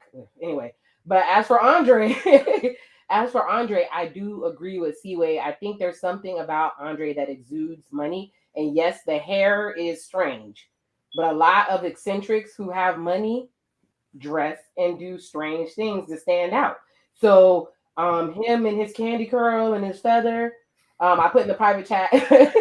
Mr. T used to have feathers. I went up for it. I'm not liking this feather, but either way, something about Andre they're loving. I think Cynthia is hanging on to Andre because that in the beginning when she connected with him and started crying, I think when were they making candles or whatever they were making, and she connected with him, she's been holding on to him ever since then. So I think she's holding on to him. She may choose Anthony, but something about Andre is making the ladies open up. Though to me, he does not seem deep at all. But that's all. Go ahead, JR. You're gonna tear her up. Come on. All right, now I'm not gonna go savage mode. I'm not gonna go beast. But what I was gonna say is, look, I don't think that if the men are looking for a visual, like the most beautiful, the finest girl there, the sexiest girl there, Jeffrey's not that. Yeah, she's not that. What I think is more important is that Andre finds her to be like that. And if he does, then that's why he's riding so hard for her over Cynthia.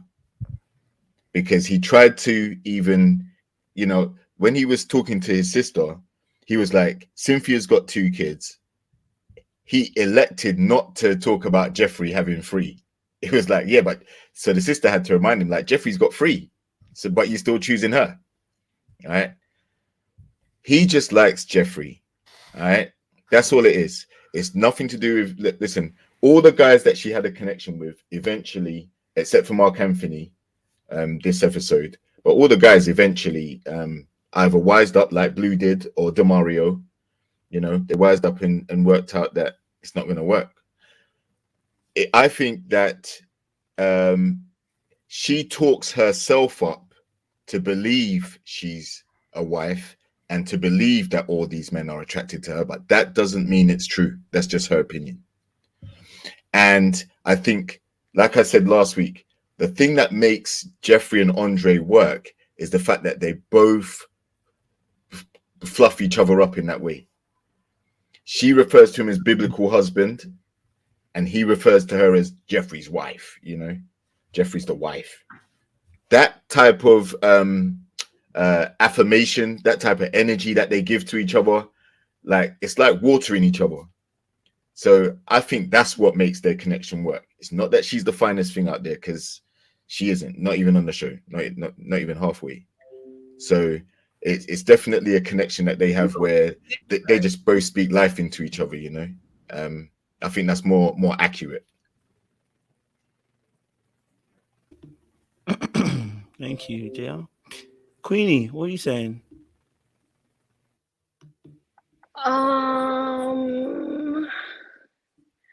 I know a lot of people like Cynthia, but I don't know. I don't know.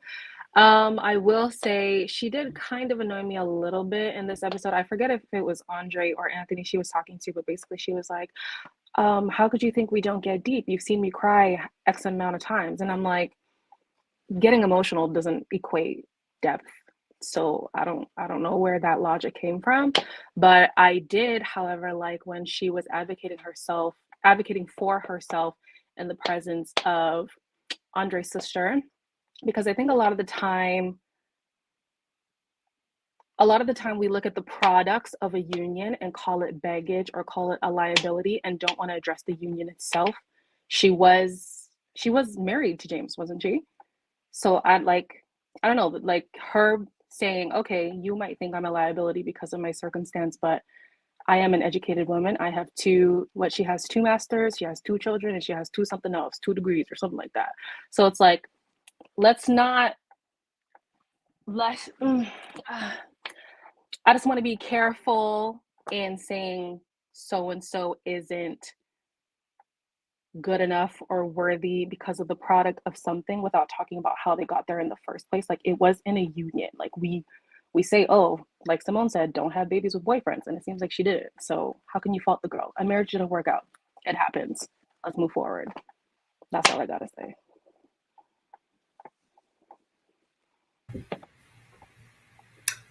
I think Andre has both qualities that Lorraine mentioned earlier that a lot of women are looking for: financial stability, and he has emotional intelligence. So he's very catering to all the women that he interacts with.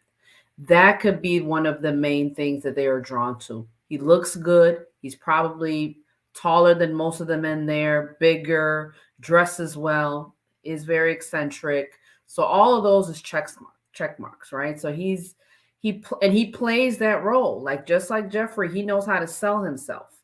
And JR said, they both fluff each other up, and they probably see each other very similarly. So yeah, so he's very charismatic.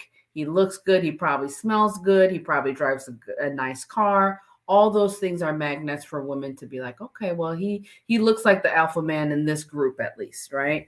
So that could be the big draw to Andre. But I personally think that Andre doesn't have a compass about what type of relationship he wants. When he goes towards Cynthia, he's like, I admire you. I like you. I love how you make me, when she says, I care about you, Andre. And he said, I want to hear that. And she's like, I care about you. And he's more, intrigued by her, but it's like he can't meet her at the same level. Like, he knows that, I think he's more interested in his career than he is in building a relationship right now. He's having fun. And maybe that's why Jeffrey is, because she's surface level and superficial, that's a safe zone for him. Whereas Cynthia is like, okay, I have a lot more depth, and I want more, and I know what I want. That kind of probably pushes him back. And maybe that's why he's drawn more towards, he can't handle Cynthia as much as he is able to handle Jeffrey. So, yeah.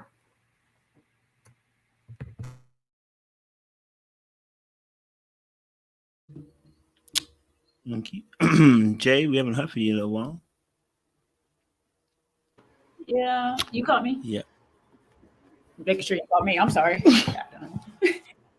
Okay. I did call you, Jay. I did call you. As far as these 3 goes, honestly, the sit down with the sister was telling enough. The sister is not going to care for anybody with children for Andre, but Andre is constantly making excuses towards Jeffrey. So that's where he wants to be at the end of the day, really. Because when he was even in the men's lounge, he sat there and was telling Tommy that the sister didn't feel comfortable about Cynthia having 2 kids when we know Jeffrey has 3 or whatever. And he goes, the sister don't care for her at all. But he gonna do what he want to do. He already been doing whatever he's been doing with Jeffrey on the side anyway. But I do feel like a little bit of him wants to keep Cynthia around because that's something he hasn't had. So, I don't think he really sees it for her as much as he does for Jeffrey, but she's a beautiful woman. She's a good woman.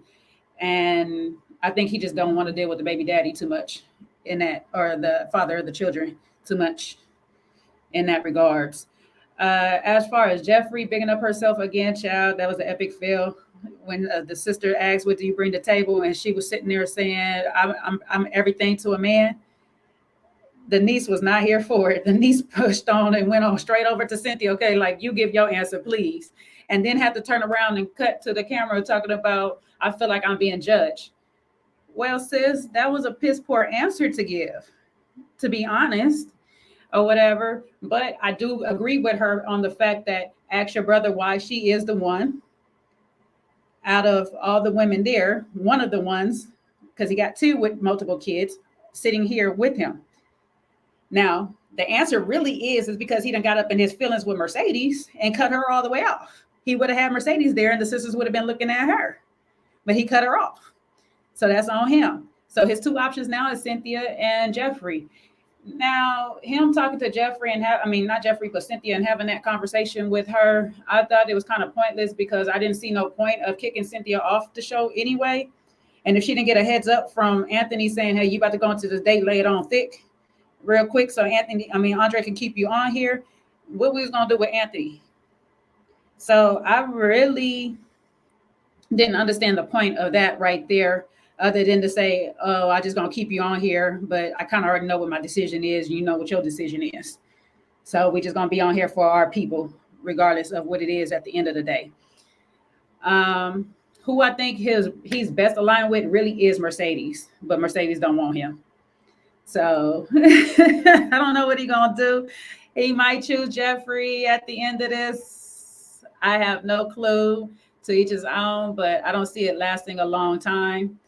Hopefully get out before he receives gifts. So, it is what it is.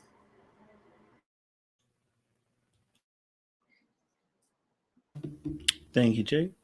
Who haven't I gone to yet to speak on this? You, Sean? Go for it. So what I was going to say, and I think Jay touched on this when she was talking, is that I think what happens is Jeffrey talks about herself so much that it's almost like she creates a hype, because I don't know what all the men are. There's only two guys that are at this point really interested in her, and that's Mark Anthony and Andre. She told a story which Blake didn't agree with, that he told her that he wants to be with her, and that's, he saw her as his only option. So again, the only two men that we've seen that are goo goo gaga over her are Andre and Mark Anthony. Blue, who left so early on in the process, didn't seem to be all thrilled with her, so I really don't know who all the men are that are buying her, buying into what she's offering, in terms of this femininity we keep hearing about thrown around. So I'm just not sure. I think it's just she talks about herself so much in a positive light. I guess everybody should have the confidence that she does, that we're buying it. It's like fake news at this point. I'm sorry. But I have not bought into it on this panel, and several of the other fellas are not buying into it. And there's several of the men on the cast too that, from what we can see, they're not buying it either. But she does have two men. I'm not going to take that away from her that do like her. But I think we also just need to put it into perspective before we start making a grand statement that really is not the case. I do think, I don't know what, Cynthia, there's a lot going on behind the scenes that we're missing, because she really seems very much attached and torn with and wanting a relationship with Andre. Now, I remember last episode when her and Anthony kissed, she said she would only kiss the person that she was finally settling on, because she did not want to be kissing a bunch of men in this process, which I can respect. But now I just don't understand, why is it the competition? Because even Cynthia, which we haven't seen in this part yet, was throwing shade at Jeffrey's way. So I was shocked to see her talk that way. I mean, it was funny, but I was just shocked because she normally doesn't fire shots like that. So it just kind of threw me for a loop in terms of, is she getting caught up in the competition of the show? Or, if you really have a better connection with Anthony and you see that you two can go the distance, why are you caught up in what Andre has going on with Jeffrey?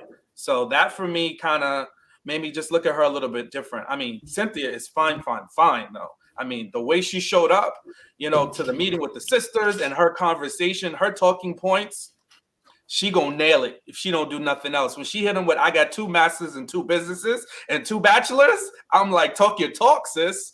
You know, and I think that's the kind of boss energy we don't mind in a woman, right? Like we enjoy that energy, right? But not like I'm a boss B and I blah, blah, blah, blah. But she's confident in what she has. She is stable. She was like, I don't need a man to take care of her kids, which I thought was great. Now, where she did falter for me was when Anthony, I think it was Anthony's best friend and cousin, asked her about the relationship with her children's father. And she was like, don't worry, I got this. Well, no, you didn't have it. You didn't have it on the interview. You know, when they met, you didn't have it. So let's not be so cautious. You know, I want us to also self-reflect and say, hey, listen, it's a work in action. He does want to see me happy. But trust me, we will continue to work and ensure that the boundaries are in place. But don't just talk like, oh, I got this. No, you don't have it and you didn't have it. So there is some room for you to kind of do a little bit better. So that's my thoughts on that. Yeah. Go for Black. Yeah, I didn't get a chance to go yet. I want to say this.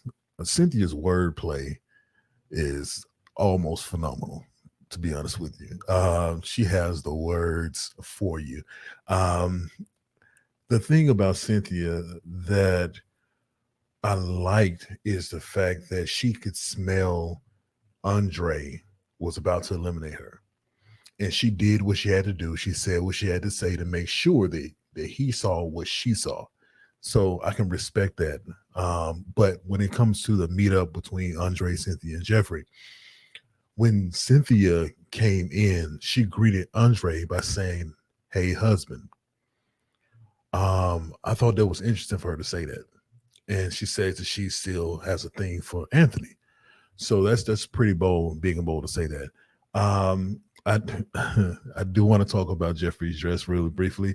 I think it was very becoming of a church lady, and I feel like she had a prayer cloth in her bag. But Jeffrey did look nice. She dressed very well, so as she mostly always do. I think that Andre should have interjected when his sister kept going in on her, though. Like, if it's somebody you're attracted to, this somebody you like, the way his sister went in, or like, you got 3 kids, none of the dads are in their lives, she was just going in on her. I do talk about also the question, because this has been something that's been going around a lot lately, as far as the question of what do you bring to the table? You hate it when men say it, but when the sister asked that question, it was valid, it was understood, it's okay for that to be said. No one has any disruptions about her actually asking that question. So, and then you have the responses, the different response between what Jeffrey said versus what Cynthia said. So Jeffrey's answer is what we as men, I speak for myself. I don't like that answer. I don't like that I am the table comfort, that type of answer. I bring a lot, but you're not telling me anything. But you have Cynthia that gave it all to you as far as what she can bring. Whether it's important to you or not, I just like the way she was able to articulate what she can actually bring to the table. So to me, I think that the meetup was okay. I just wish that Andre would have stood up for the women if his sister was going in so heavy like that, because he did say that he was the alpha, but the sister seemed more alpha to me than Andre. Just my opinion. You know what? Yeah. This Cynthia and Jeffrey situation is so interesting. Jeffrey, I think after studying her a little bit through the seasons, what Jeffrey brings to the table for these men is she's a chameleon. I want to tell you straight. She's a chameleon. Okay. So what she does is whatever her environment is, she blends into that environment. Right. It's very clever. I can't even hate on it. Game is game. Yeah, I'm gonna give her plaudits, because game is game. She finds her environment, she blends into her environment, and then she gives whatever that particular man needs. Right. So that scenario with the sisters, when she came with that dress, sister needs to come in that dress. She could have worn jeans and a top, and it would have still been respectful. But she came in looking like holy art thou, because she knows the 3 kids gonna be an issue. Okay, so she's like, no, I'm pious and I'm nice, and so she does what she must in order to make sure she survives in her environment. Secondly, we have to talk about this about certain men like the chicks that are, that need help. Okay, that always cry out need help. Yeah, it speaks to their protective instincts. Jeffrey offers that to the men, right? I need help. Help me. I can't do it on my own. There's a reason why people like anime characters. Now, I'm being deadly serious. There's a reason why there are certain men in this world that love to get excited about anime characters. You know why? Because that innocence, that naivety, that greenness about the girl character. Do you know what I mean? Oh my God! Like they talk that particular voice, it does something to them, right? Because it speaks to the ego of that man. She's soft and she's feminine and she's dainty, and she just needs saving. You know what I mean? She is a princess. Save me. Yeah, save me. Yeah, and it's like that speaks to a lot of men's instinctive protective instincts, right? So that's what gets these men going. So that's why that voice keeps going. She's figured it out. She's figured out her superpower is similar to what Marilyn Monroe. The reason why people like Marilyn Monroe, her seduction technique is that she had this innocence to her, almost in a sense. It became sexy, right? Nothing horrible about it. It's just a seductive aspect on aura that she carries. She has worked it out and has maximized it to the hilt. So when she gets around these men find themselves falling prey to that particular seduction. So shout out to her. Okay, all right. Shout out to her. I'm not even gonna be mad at her. Let her do what she do. Okay, all right. Continue do what you do. All right, and I ain't mad at her. Jay. That's that anime. That's that anime. You know they be on there. Oh yeah. You threw me for a loop. I didn't know what I was about to start praying. Like, who the fuck is that? What they watching? It sounds like something else. I don't know what's going on over there, Jay. Yeah, like anime. If y'all really watch anime, you know. No, I don't want it. It's a fetish too. Yeah, anime go down. It's a fetish. JR, you are out of control. Get JR out I'm here. not going to say what JR said. I know what he said. Goodness, that is hilarious. I'm not involved in that. Marilyn Monroe is a stretch. I'm sorry. No. She's not Marilyn Monroe. Her seduction, the voice, everything. That I don't know I can't remember what her seduction is. Part of seduction. If you read the art of seduction, you'll see it. Marilyn Monroe, one of her seduction techniques is the fact that she was innocent. Oh, no, I know what Marilyn, but I'm saying I don't see them in this. It looks fake. Marilyn Monroe is like a coquette, like it's like innocent, and she flips her hair, and yes, she's sexy. That's Jeffrey. And that's Jeffrey. I don't see her. No. Remember, we don't get moved by it because that's not our seductive aspect. That doesn't make me seduced. I would get seduced by Marilyn Monroe. I also think like Jessica Rabbit. Sean, would you see Jeffrey better as Betty Boop? Betty Boop. Yes, I see that. Maybe Betty Boop mixed with Harlequin because she's like mean to me. If I like Harlequin, people. No. Wait. Let me finish. Stay with Sean. Wait. Let me just get this out. I think the point is that I see with her is it's like if she was just like the blonde that was just nice and like and flipped her hair and was looking the way she looked, I could get it. But she's also mean. So for me, those women just play like they play dumb and maybe they're manipulating behind the scenes, but you don't see the meanness. I see the meanness with her, and that's why I don't equate her to like a Marilyn Monroe. Now, Monroe, Kojo, wait, stay with Sean on that Harley Quinn though. The Harley Quinn in the cartoon, because remember she had a soft voice too. Oh, Jay, Mr. J, and she do that all the time and stuff. Like that's what he's talking about. That's that innocence you're both talking about with the dark side to it. Mm-hmm. Yeah, I could definitely see Harley Quinn because she blows ish up, and she will rain hell. So I can see that. But you notice her voice changes when she's talking to Sue versus when she's talking to men. Of course. But Marilyn Monroe did the exact same thing as well. listen, if you read the Art of Seduction, you will listen that she actually changed her voice. So that rasp that she has, you know, oh, huh? It's all forced. It's not real. It's an illusion. And she put it, and she learned that because the directors were telling her, listen, you need to be able to play this role. So she learned not only how to do the voice, but she learned how to walk as well. She should walk in a particular way. It's all fake. She just learned how to do it to seduce. Right. I guess that's not what I'm saying. Of course, Kojo, I completely understand the Art of Seduction and who Marilyn Monroe is, but I don't see her in the same category as someone like a Jeffrey. That's what I'm pushing back on. Why wouldn't you see them in the same category? What is the difference between the two of them?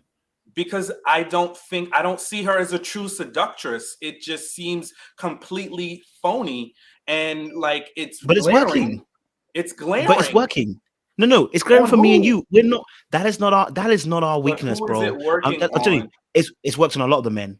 Listen, even though I agree that they didn't choose to want to marry her per se, it still worked that they were seduced. Even Blue, before he got to a point, it was only when he got to the end where he heard her story about baby daddy. He's like, yeah, okay, this is where I jump off. But before then, he was attracted to. That's all we're saying. So I'm not saying that. Listen, I see right through her. We saw her from the very beginning. You did too. A lot of people did see right through her from the beginning. Do you know why? Because it's not unnecessarily our seduction aspect. See, I like Morgan. You already know this. I like that toxicity, but I also understand that that's when I look at art seduction, she falls into that category of things that I find as a weakness. So you have to understand that you may not find Jeffrey that way, and I would agree with you. I do not find Jeffrey that way. I would look at it and be like, what's his voice you're doing? It's just dumb. For me, that's what it would look like. But for people like Andre, Blue, and a couple of other guys, they fell for it, unfortunately. And it's not because necessarily that they're bad. It's the fact that, listen, that seduction thing speaks to them. Do you see what I'm saying to you? So I'm not saying that she's has to be the most amazing seductress. I don't think Marilyn Monroe was that fine either. Okay, but the certain community, okay, they fell for her. Okay, all right, they fell for her. It is what it is. I would too, just like the character Jessica Rabbit. And look, we all just tussled a couple of days ago over Jessica Rabbit ain't Marilyn Monroe. Hmm? They're two different. Jessica Rabbit ain't Marilyn Monroe now. All I'm just saying is, and then there's Kirsten, right? Because y'all were fussing and tussling with me, but for me, she is alluring, so it's not like that doesn't appeal to me. I don't resonate. I don't see her in that category. That's all that I'm saying. To me, it's just phony. It's fake. She's creating a facade to try to, mask what the issues are. It doesn't even come off to me like, oh, she's mean. She's mean to Sue-Ann. She's mean to she's creating lies. She's aligning with Morgan to talk about Blake. Like, for me, I don't see that as femininity and seduction. I see that as somebody who's manipulative and mean, and she does have an attractive facade. I can't deny that. But yeah, that's the part that I guess I'm missing from those connections with those women that are seductive. Can we agree that beauty is in the eye of the beholder, and that two things could be right at the same time? Because it's kind of like what C-Way was saying earlier with Andre. There's something that is in the physical realm of being in front of a person's face that makes them more attractive than us seeing them on TV a lot of times. It's something about the way that they're treating the other person, the energy they're giving off to the other person, something about the little things that they're saying that we're not seeing and we're not privy to, that they're doing to attract these people. Both Andre and Jeffrey have been attracting multiple people. So there's something that, even though we're picking up on different energies or seeing different things, like for most of us women, Andre's hair is a distraction. But if we look past the hair, he's probably a safe place where Cynthia feels like she's able to cry all the time. And Jeffrey feels like she can actually get him to take care of 3 kids. And there's something about Jeffrey that if we look past her negative attitude and her annoying voice, that there's something sexually appealing to men about her. So you both are right. Like everybody up here is right about this whole thing about these two. There's something that is attracting other people to them. At the same time, we're not all here for them. I hear you on that. Interesting A good debate. I like that because it's a good conversation. I'm gonna have to read the art section all over again now because it's got me thinking about that situation as well. So I'll definitely come back to you guys with some video on that. Who's opened the mic? Go for it. Yeah, I just wanted to touch on the Marilyn Monroe conversation. So I'm not sure if you guys actually know the the 7 archetypes of women. So Marilyn Monroe is more of like the maiden, young, youthful girl next door. And I believe that Jeffrey is more sort of tries to portray the mystic role, sort of mysterious, seductive, spiritual kind of woman. So I do think I understand where you're coming from, Kojo, in terms of that her luring factor, but it's of a different factor to what Marilyn was kind of portraying. Marilyn was more kind of like youthful, maiden kind of vibe, which is different to the mystic role that I believe that Jeffrey is trying to play.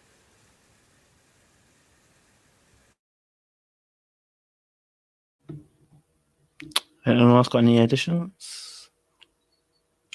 Yeah, Jeffrey's an actor, and that's why she's able to play multiple roles for the audience, like you said, Coach. That's the comedian element. She's able to blend in and basically play a role of who she thinks you want her to be. So when she was there at the table, for example, with the sister and the niece, she wanted that answer to really resonate with them. Like when they asked her what she would bring, she was like, "I'm everything to all men," or something like that. She thought that was going to land. And I was looking at the facial expression when she was listening to what Cynthia was talking about. And man, it's like she was a bit like out of her comfort zone because she really botched that, like she really flopped on that answer.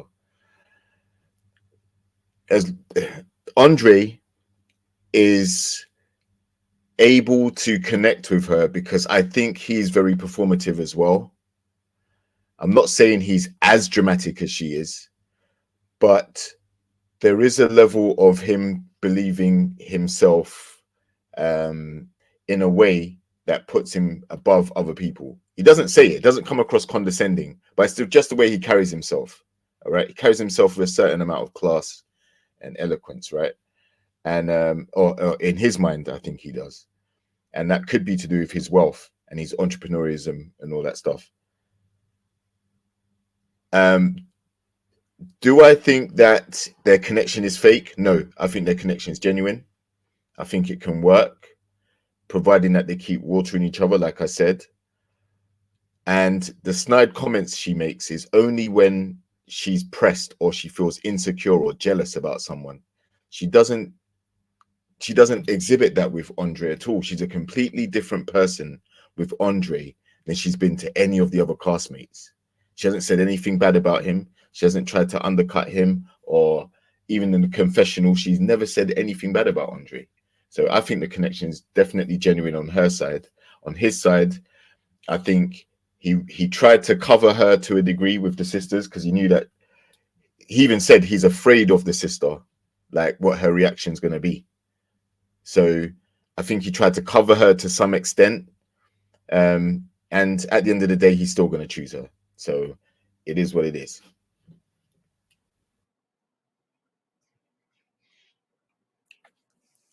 So I guess I just want to clarify too, because we spent a lot of time talking about looks to a certain degree, and I mean, listen, I don't want to get it misconstrued. Jeffrey is an attractive woman, right? As much as there's aspects of her personality and some of her behavior that I've seen that I do not like, I do understand and see her as a woman that is beautiful. Okay, so I just want to put that out there for the record. I want to make sure I'm clear when it comes to that. I don't want to get into a thing where we're tearing her looks down, or that it comes off that, I trying to destroy her character. There's some serious character and behavior flaws that me personally just don't resonate with me and that I don't like. And I think it goes to disprove, unfortunately, Seaway is gone, that not all men are dense, and that we can definitely see character and behavior and then make a decision about that, right? Despite the exterior, which does initially attract us, right? But if the inners don't match the outers, and I'm talking about her inner personality and character, if that doesn't match, then we're not going to hang in there. And then I think what does also happen is sometimes women misinterpret that man's interest because of her beauty, as though we are fooled by her character, and we're not, because men in many instances will make a different decision physically. Doesn't make it right, but men will make different decisions physically, right? So we may have sex with you or be intimate with you or be in a very short-term relationship knowing we're going to get in and out because we're attracted to the physical, but don't think we're fooled or we're dense because we had sex with you or that there's a short-term relationship. No, we see it, but we have a bigger plan.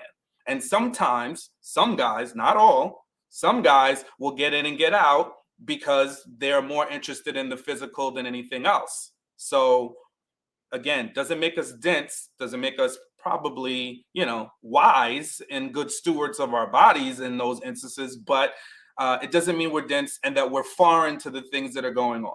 So trust and believe that part. I also thought it very interesting. I know we've talked a little bit about Andre and Cynthia. I don't know, for him to kind of double back or backtrack a little bit and not let her know that he was not going to be moving forward with her, to me kind of makes me, things that make you go, because he was supposed to be, letting her know that it was going to be him moving forward with Jeffrey. Now, mind you, from what I understood, she could still move forward with Anthony because they had a connection. So I'm not really sure. And then I almost saw, like, when she was talking to Andre, she kind of sensed that she knew what he was about to do. And then she, again, did all those Cynthia-isms and said all the right things to kind of try to change his mind. So I don't know. That was an interesting plot twist for me as well. Personally, I think I think Andre, I think there's something deeper with the reason why Andre wants her. I think his sister is the key to why he wants her. That sister looks hard. I ain't gonna lie to you. Not that she's bad. I'm just saying she looks hard. And when that does happen, it tends to be if the sister is that hard, tends to be that the parents were probably that hard too. You know what I mean? It's giving. We put food in your back, we put food in your stomach, clothes in your back, and pay for the rent and a roof around your head. That's the kind of energy sister's giving that her parents, that their parents gave, right? Because when someone's that hard, it usually is that they're so, you know what I mean? It's like, we ain't got time for the emotion stuff. Like, it's logic, you know what I mean? But it looks like he's not that. Him coming after her makes a big difference. Like, sometimes when that sibling at the top is very hard as well, the other siblings can become very, very soft. Because you know what I mean? Because they didn't get the full brunt of that energy as parents kind of calm down as they get a little bit older, you know what I mean?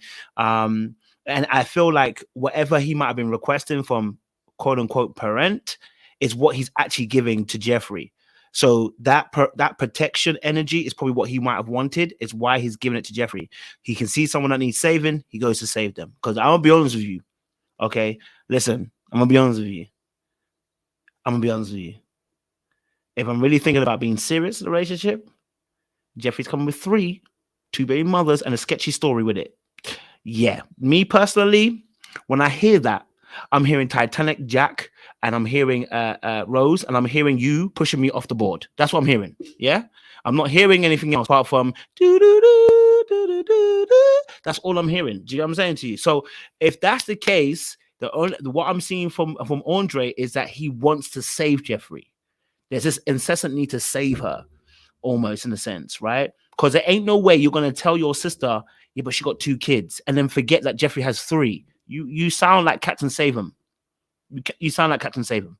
And I think the sister can be aware of that and sees that and knows that, right? But it sounds like he's got a lot of money. I think he has made it. I think he's got a decent amount of money. And I think that's tough. So the reason why the reason why he doesn't choose Cynthia over Jeffree is because I think what he's banking on is Jeffree returning that emotional energy from Cynthia. He's given it and it's not returning, because Cynthia wants to feel soft and feel like she's feminine. She's already hard. No offense to her, but she's already hard. She already got her guard up a little bit. She has to be broken into a little bit in terms of her emotions and stuff. That means I'm going to spend my time investing in you to get back that energy. I already had that situation with my sister. You too similar to my sister. I don't need that. You know what I'm saying to you, right? Because the first thing he said about his sister was, I know she's going to be hard. Well, that's the same thing he's going to get with Cynthia. He's going to have to break down walls. For him, that's not going to work for him.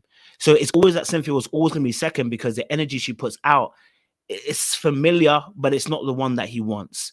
And Jeffree, as a chameleon, can see that. It's like, well, I'm going to lie to save me, but I'm also going to make you feel good. I'm going to prop your ego up. I'm going to gas you up. I'm going to encourage you, make you feel like the man that you needed, which is what he needs.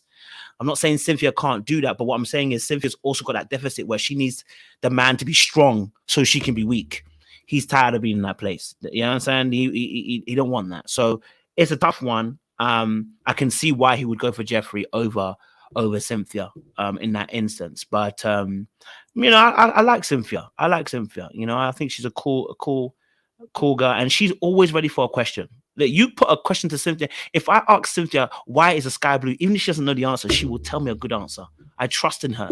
I believe in her. That girl is a killer in the boardroom. I can tell, because you ask her something, she goes straight to the point, and no messing around that as well. So shout out to her as well. I do you know, I do like her energy as well. You know what I mean?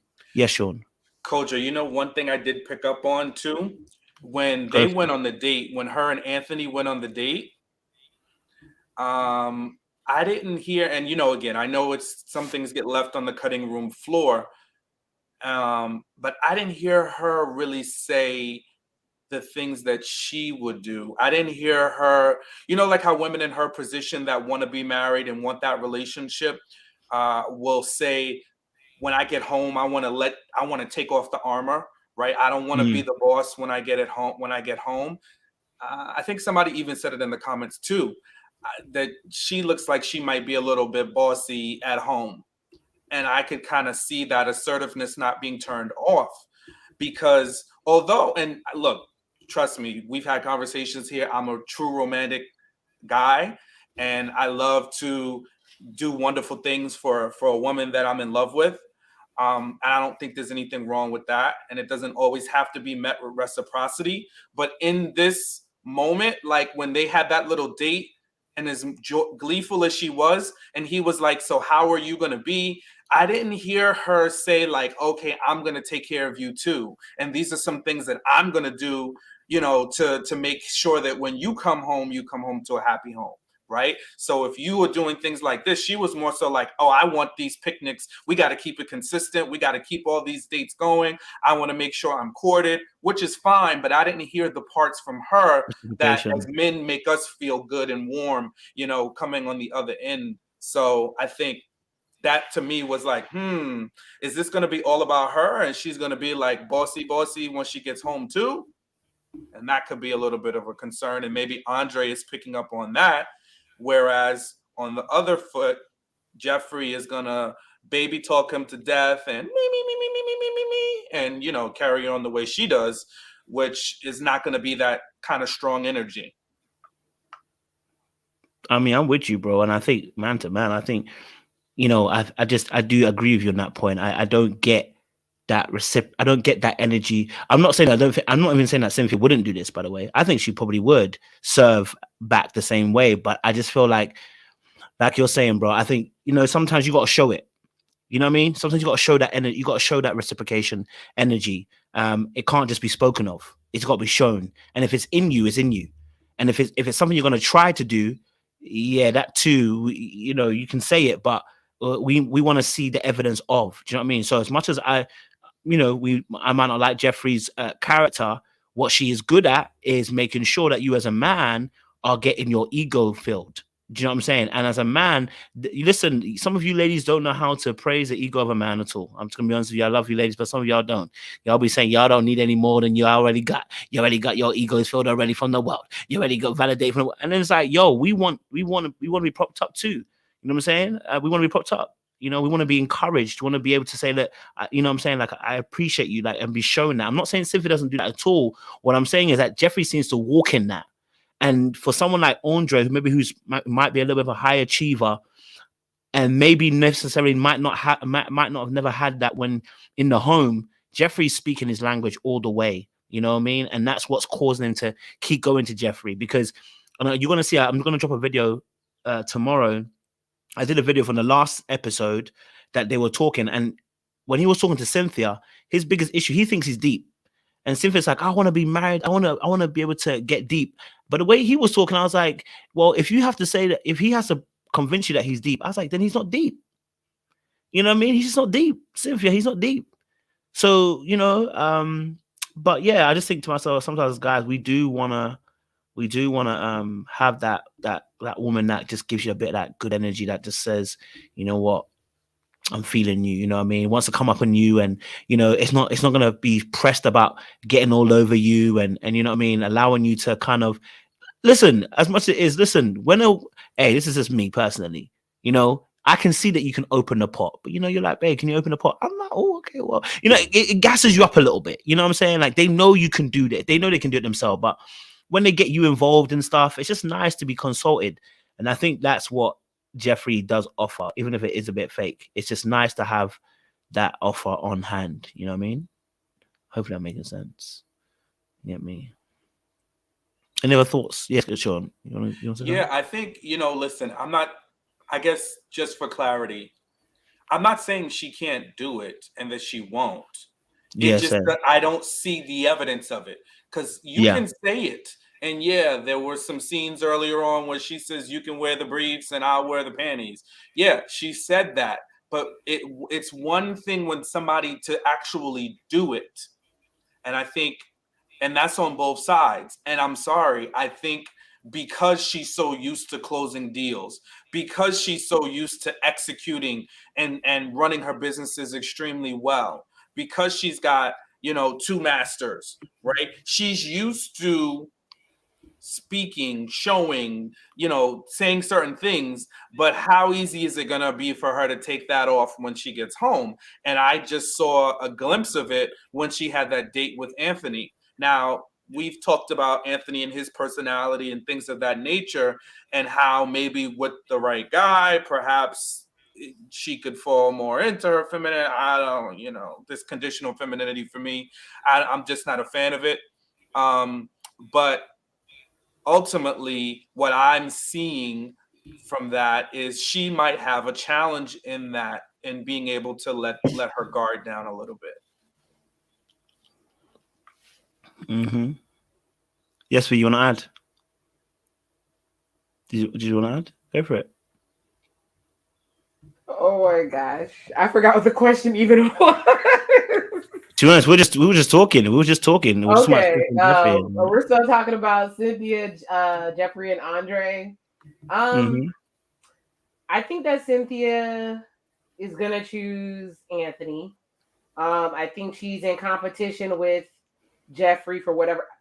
Based on the behind the scenes things that I've been seeing, it seems like there's 2 camps of girls that are kind of against each other. So I think just to one up Jeffree, she's kind of humoring Andre. I think she did feel some type of way because he did all that.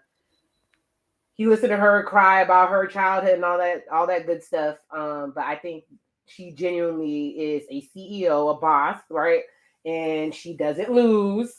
So she's coming through and making sure she lets everybody know that she's the better candidate no matter who she's against. I personally love Cynthia. She's my Haitian princess. But there was a few scenes in there where I'm like, ooh, okay, she's going for the gusto too. She's definitely competing. I don't really see what they see in Andre. I guess I feel about Blake how JR feels about Jeffree, but I don't want to get crucified on this channel. But either way, I don't see, none of the guys on this show have really, I didn't like this season of Guys or whatever. But either way, if I had to choose between them or whatever, and it was between Andre and Anthony, I would definitely choose Anthony, even though he seems performative. I mean, but he was rubbing feet on the beach. So I was here for it. So he set up a nice date. So yeah, I don't think Cynthia really wants Andre. I really do think she just wants to one up Jeffrey. So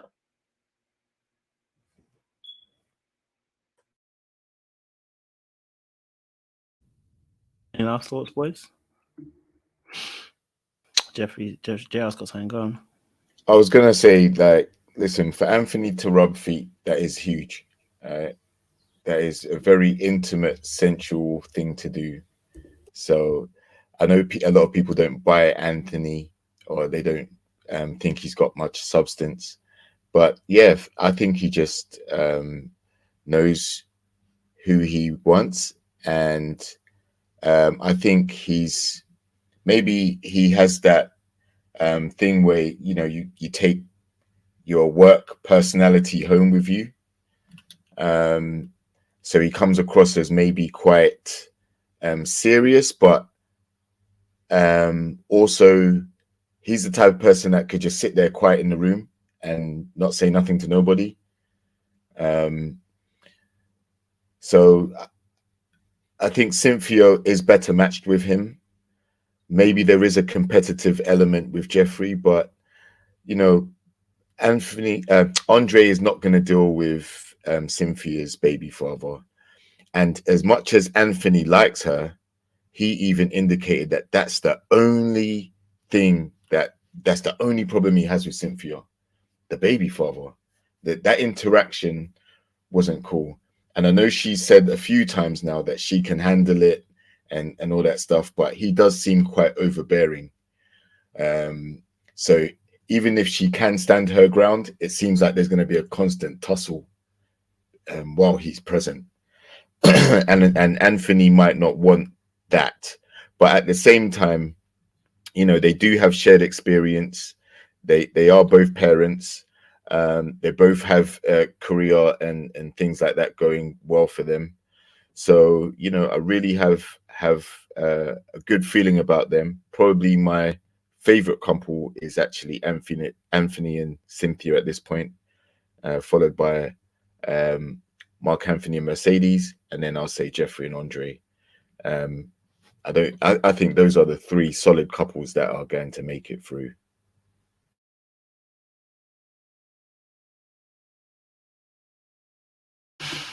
Okay. Listen. All right. Well, listen, we you're right there, Sean. You went for a dip. What you say now? Like you went for a dip, bro. Like a dip of food, bro. You're right. Yeah. No, I ran to the bathroom. Oh, okay. So where your head came up. Okay. But all right, let's round it up then. Let's round it up. Dunbar just hit me up, guys. So we'll see what we can do. We're gonna get him onto the show. Okay, we're gonna try to get him onto the show. Well, you don't watch Put a Ring on it, but it's on Put a Ring. Which one is he? Which one? He's the one with Chance. Oh, that's the one that he was sending the guy to bring him food. Yeah. Oh, okay. Yeah. I'm gonna try and get him on. But I remember that episode. I'll try and get him on. But let's get Sean. Let's get this benediction going, because I hear benedictions are popular across YouTube. The YouTube waves now. Eh? Listen, I mean, it's working it. It's working it. It's working it. Hey, it's catchy out here. Hey, we like it, huh? We're gonna have to up the ante a bit, huh? Well, listen, God loves prayer, right? And he loves to be worshipped. So we celebrate anybody that does that. But when we think about these relationships and the couples we talked about tonight, I think, oh boy, we had definitely some level of tussling. And I think that's good, because when we think about the benefit of arguments, and when we really think about those in terms of relationships, you should be able to hear other sides. Right. And when you hear the other side, it should help you to hear the other person and take a little bit of what they have to share. So I think it's super, super important that when you are in disagreements with your significant others, that you listen to understand and put yourself in the other person's shoes, right? So we got into a very heated exchange. Some felt therapy was needed, some felt it was absolutely not. However, I think walk in the other person's shoes, right? You know, we can think from our perspectives, but sometimes let's walk in somebody else's shoes. And that way we can walk and exercise in a little bit of empathy. And empathy goes a long way in relationships. Not to be taken advantage of, but to be understood and help so that person feels understood at the end of the day. However, if, you know, we always say this, you got to know when to hold them and when to fold them. And if you're seeing a sea of red flags, you probably need to, you know, run, not walk in the opposite direction. So Morgan and Tony, you know, when you pulling other people into the madness and the toxicity and marring people's reputation just to uplift your relationship, it's a little sticky for us. So please, please, please don't pull other people down into your relationship drama. You know, have a clean start, a healthy place for your relationship. You want it built on a strong, solid foundation. Mark Anthony and Mercedes, we love the light. So far, there's no shade, no drama with the two of you. So let's just continue to push forward, you know, and make decisions. Make sure you're aligned and make sure you have the same expectations. Somebody can't be going to New York and somebody staying in Miami, because that's not a good foundation of communication either. So we need to have really good conversations and communication and be on the same page, right? Very important. We think about the whole Jeffrey, Cynthia, Andre, you know, triangle. Look, go where you're appreciated and not where you're tolerated. That's what I'll say with that. You want to make sure you truly appreciate it. You also want to make sure that before you settle into a relationship that you're not at the representative stage. We all have a representative. We all have them. I do, you do, we all do. But when we move forward into a relationship, especially one with love being the outcome, the desired outcome, we want to lift that veil and allow ourselves to be and be seen. So please make sure you've met not just the person you're in a relationship with, their representative, but you've met the true and the real person. So let the real person please stand up. Jeffrey is beautiful on the exterior, but I really want to see the real Jeffrey. I want the real Jeffrey to stand up. So moving right along, I think ultimately we all have to let our guards down to be in love. When we think about Cynthia and Anthony, you know, we've got to move past those hurts. Our job can't be at the pinnacle and the forefront of who we are. We need to lead in love, learn in love, and truly walk in love. Back to you, Kojo.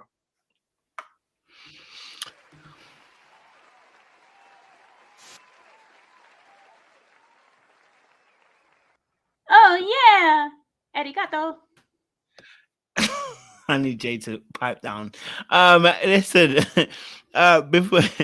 before we go, guys, you know, we like to, you know, do a little something, because, you know, I just for a little question out there for the $5 cash apps, you know. So I got two questions for y'all guys. Okay, I got two questions for y'all guys today. Okay, we're gonna do a little. Okay,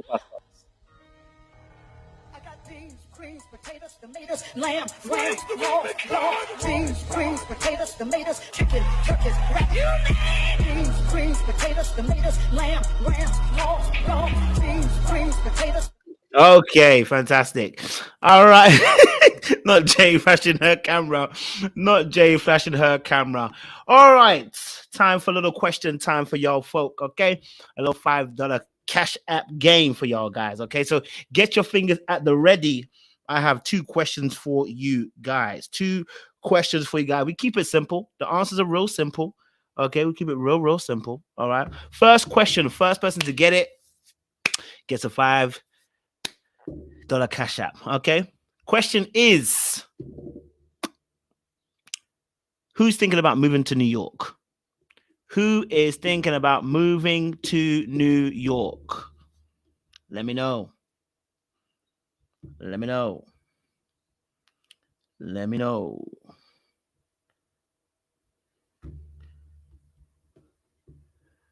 Okay, the first person I got was Druzy G. That's on the first one I got on my list. So Druzy G, she said Mark Anthony. That is the correct answer. Druzy, make sure you give me your Cash App so we can send you a little bit of money. This is for my panelists. So I'll be leaving you guys out and y'all be crying at me. So you know, I'm gonna have to treat you good a little bit, you know what I mean? Don't want to lose you to the competition now. We're gonna keep it real simple once again. And I want to ask this particular question as well. Okay. Here we go.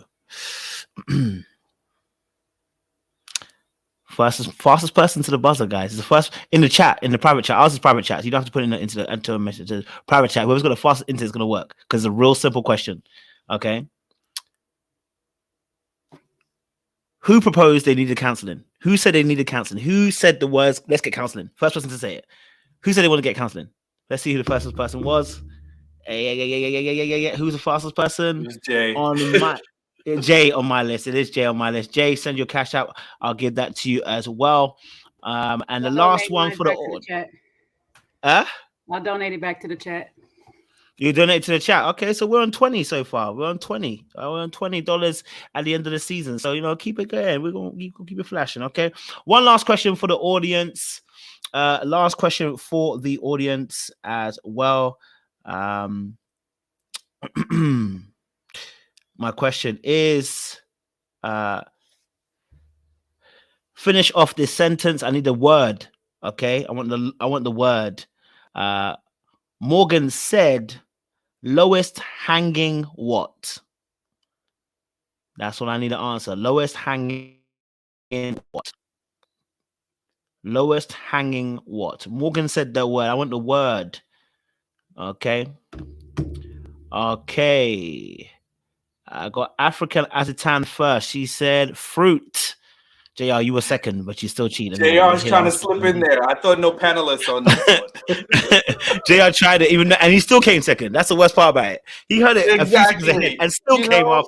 You just moving mad. You got the spirit of moving mad. Listen, I was being chivalrous. I let the lady win. I was sure. Now you really acted like your arch nemesis. Not gonna work for Mercedes. I'm gonna work here, boy. But listen, hey Mercedes.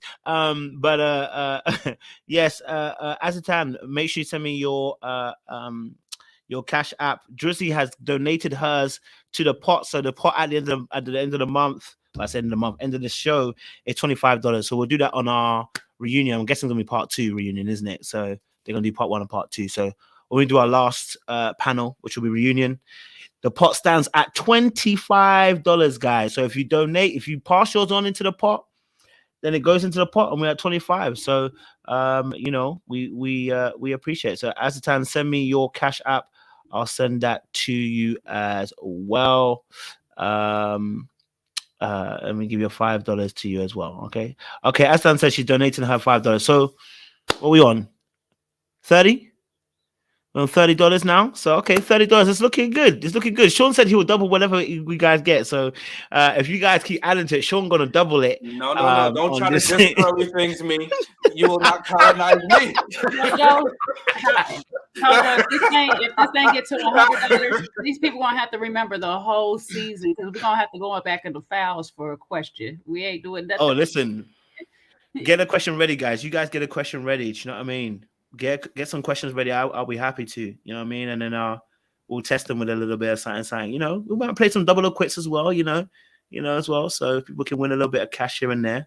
So, you know, saving all the bonus stuff for the end. V's like, I'm going back to the chat. It don't pay to be on this It don't pay to be on this panel. She's like, what? What? Why am I not? Why am I not in the audience? You're not gonna have no panelists. So you gonna be up here by yourself. I'm gonna send y'all a Christmas gift. Don't worry, guys. Oh, like me and Jay been waiting for our sweatshirt since 1992. Yeah, you gonna wait to do. I just wait. You gonna wait to Chat GTP take Shine up. a black Yeah, I need some minerals. right now. I was like, is it gonna be my black sweatshirt? You said it be my old Christmas gift. You know, we done see this man in 3 different cities, and we ain't got nary a sweatshirt yet. We recycling the same sweatshirt for another year. Okay. Listen, hey, they ain't telling lies, boy. So I need to I better get on this thing. Okay, so listen, I'm gonna use the $30 to go and pay for their sweatshirts. No, guys, listen. I'm gonna have that 70. I'm gonna have that 90-10% contract. I'm gonna show you something. Listen, audience, thank you so much and appreciate it. Actually, I'm gonna be bad because I just realized I haven't read out one of the super chats, which was by 2Ls. 2Ls give us a super chat. She said, Mercedes is here for a good time, not a long time, just like MA. She wants to party and hit the strip club with her man, not be a wife or a bonus mum as well. So shout out to you 2Ls for that comment. Absolutely true as well. Listen, my panelists, audience, let me just say this. Look, from next week, these panelists are going to be putting their cash apps there. Okay, I don't want to hear from them anymore about this $5 quiz that they can't join. Okay, all right. So they're going to be putting their cash apps here from next week. Y'all need to know what you do. If you like the panelists, I want to see you guys donate to them. Okay, don't worry about me. I'm just gonna freeze in the winter cold. Don't worry about me. But for these panelists, I'm gonna need y'all to start sending some money to their cash app. Okay, guys. Ladies, I know you hear me because I know some of you love Sean. I know some of you love JR. I want to hear that love translated into financial gain. Okay, all right. All right. So if you're here next week, from next week onwards, I'm gonna tell them to put their cash apps on the screen, right underneath their names. And if you love them and you appreciate them, that's V, that's Jay, that's Sean, that's JR, and the rest of them Seaway as well. Make sure you guys send them a little something. Okay, all right, you know. Send him a little something. Make him feel loved. Okay. Sean wants a coffee for $6. Okay. So make him feel loved. Okay. Make him feel loved. All right. Now, audience. Yes, Sean. Who opened the mic? Was it you, Jay? Jay, you about to say something crazy, were you? Or was it V? No, I was gonna say something. I said I could go donate towards the honey buns. I like honey buns, so. Oh, okay. Listen, I don't even know what that is, but it sounds sweet to me. It's a snack. It's a snack. It's a snack. Okay, so V's told you guys, listen, donate to her honey buns, okay, because she's a snack and that's gonna be a snack. So, all right. So listen, audience, you know what you gotta do, okay? You know what you gotta do. Before we go, want to let you know, listen, I can't have you guys here leaving without something. I'm leaving here with something. You know what I mean? I'm from around the way. I'm leaving with something. And just to let you know, Morgan and Tony, we appreciate the fact that you guys are looking at getting some good old counseling. I hope that you do find on that counseling the number of this particular person. Not on my watch. Not on my watch. I just need to watch that clip again. I just deep something. If you watch Anyala's face, it's like not on my watch. It's the way she switches. Let's watch one more time. Not on my watch. Not on my watch. You think that Tony's gonna get away with that? If Tony gets in front of her, you think he's gonna get her to play Anyala? Never that. Can never play Anyala. You must be mad. All right? She'll have you digging holes. In fact, she'll have Morgan put a near on Tony's head just to prove a point. You understand? Yeah. You don't know what she's gonna do with it. All right, listen, guys, and ladies and gentlemen, we appreciate you. Thank you so much for joining the show. It's been amazing. Y'all came out 760 strong. You lot came out with a big time as well. Shout out to my panelists, Jay, V, Sean, JR, Seaway, Black also as well. Queen E, much a pleasure as well. And Sophie, thank you for turning up tonight and having a good time. Tomorrow night is a men's panel. Is where we get to discuss things for the men. Okay, ladies, you know what I want you to do? I want you ladies to supply us with some questions. Okay, all right. I want to get the men together and you to supply some questions. What is it you want to ask these men? You know, what is it you've wanted to ask these men? Not necessarily these men per se, but men in general. Okay, so Sunday we're gonna have a good time and enjoy ourselves. Have a men's panel. Have a little bit of a TikTok talk. And you know, enjoy ourselves. All right. So, and then Monday we begin again. Love is Blind. So, yeah. We're gonna start those lives again. Okay. All right. Appreciate you. Stay locked. Stay loaded. We'll see you.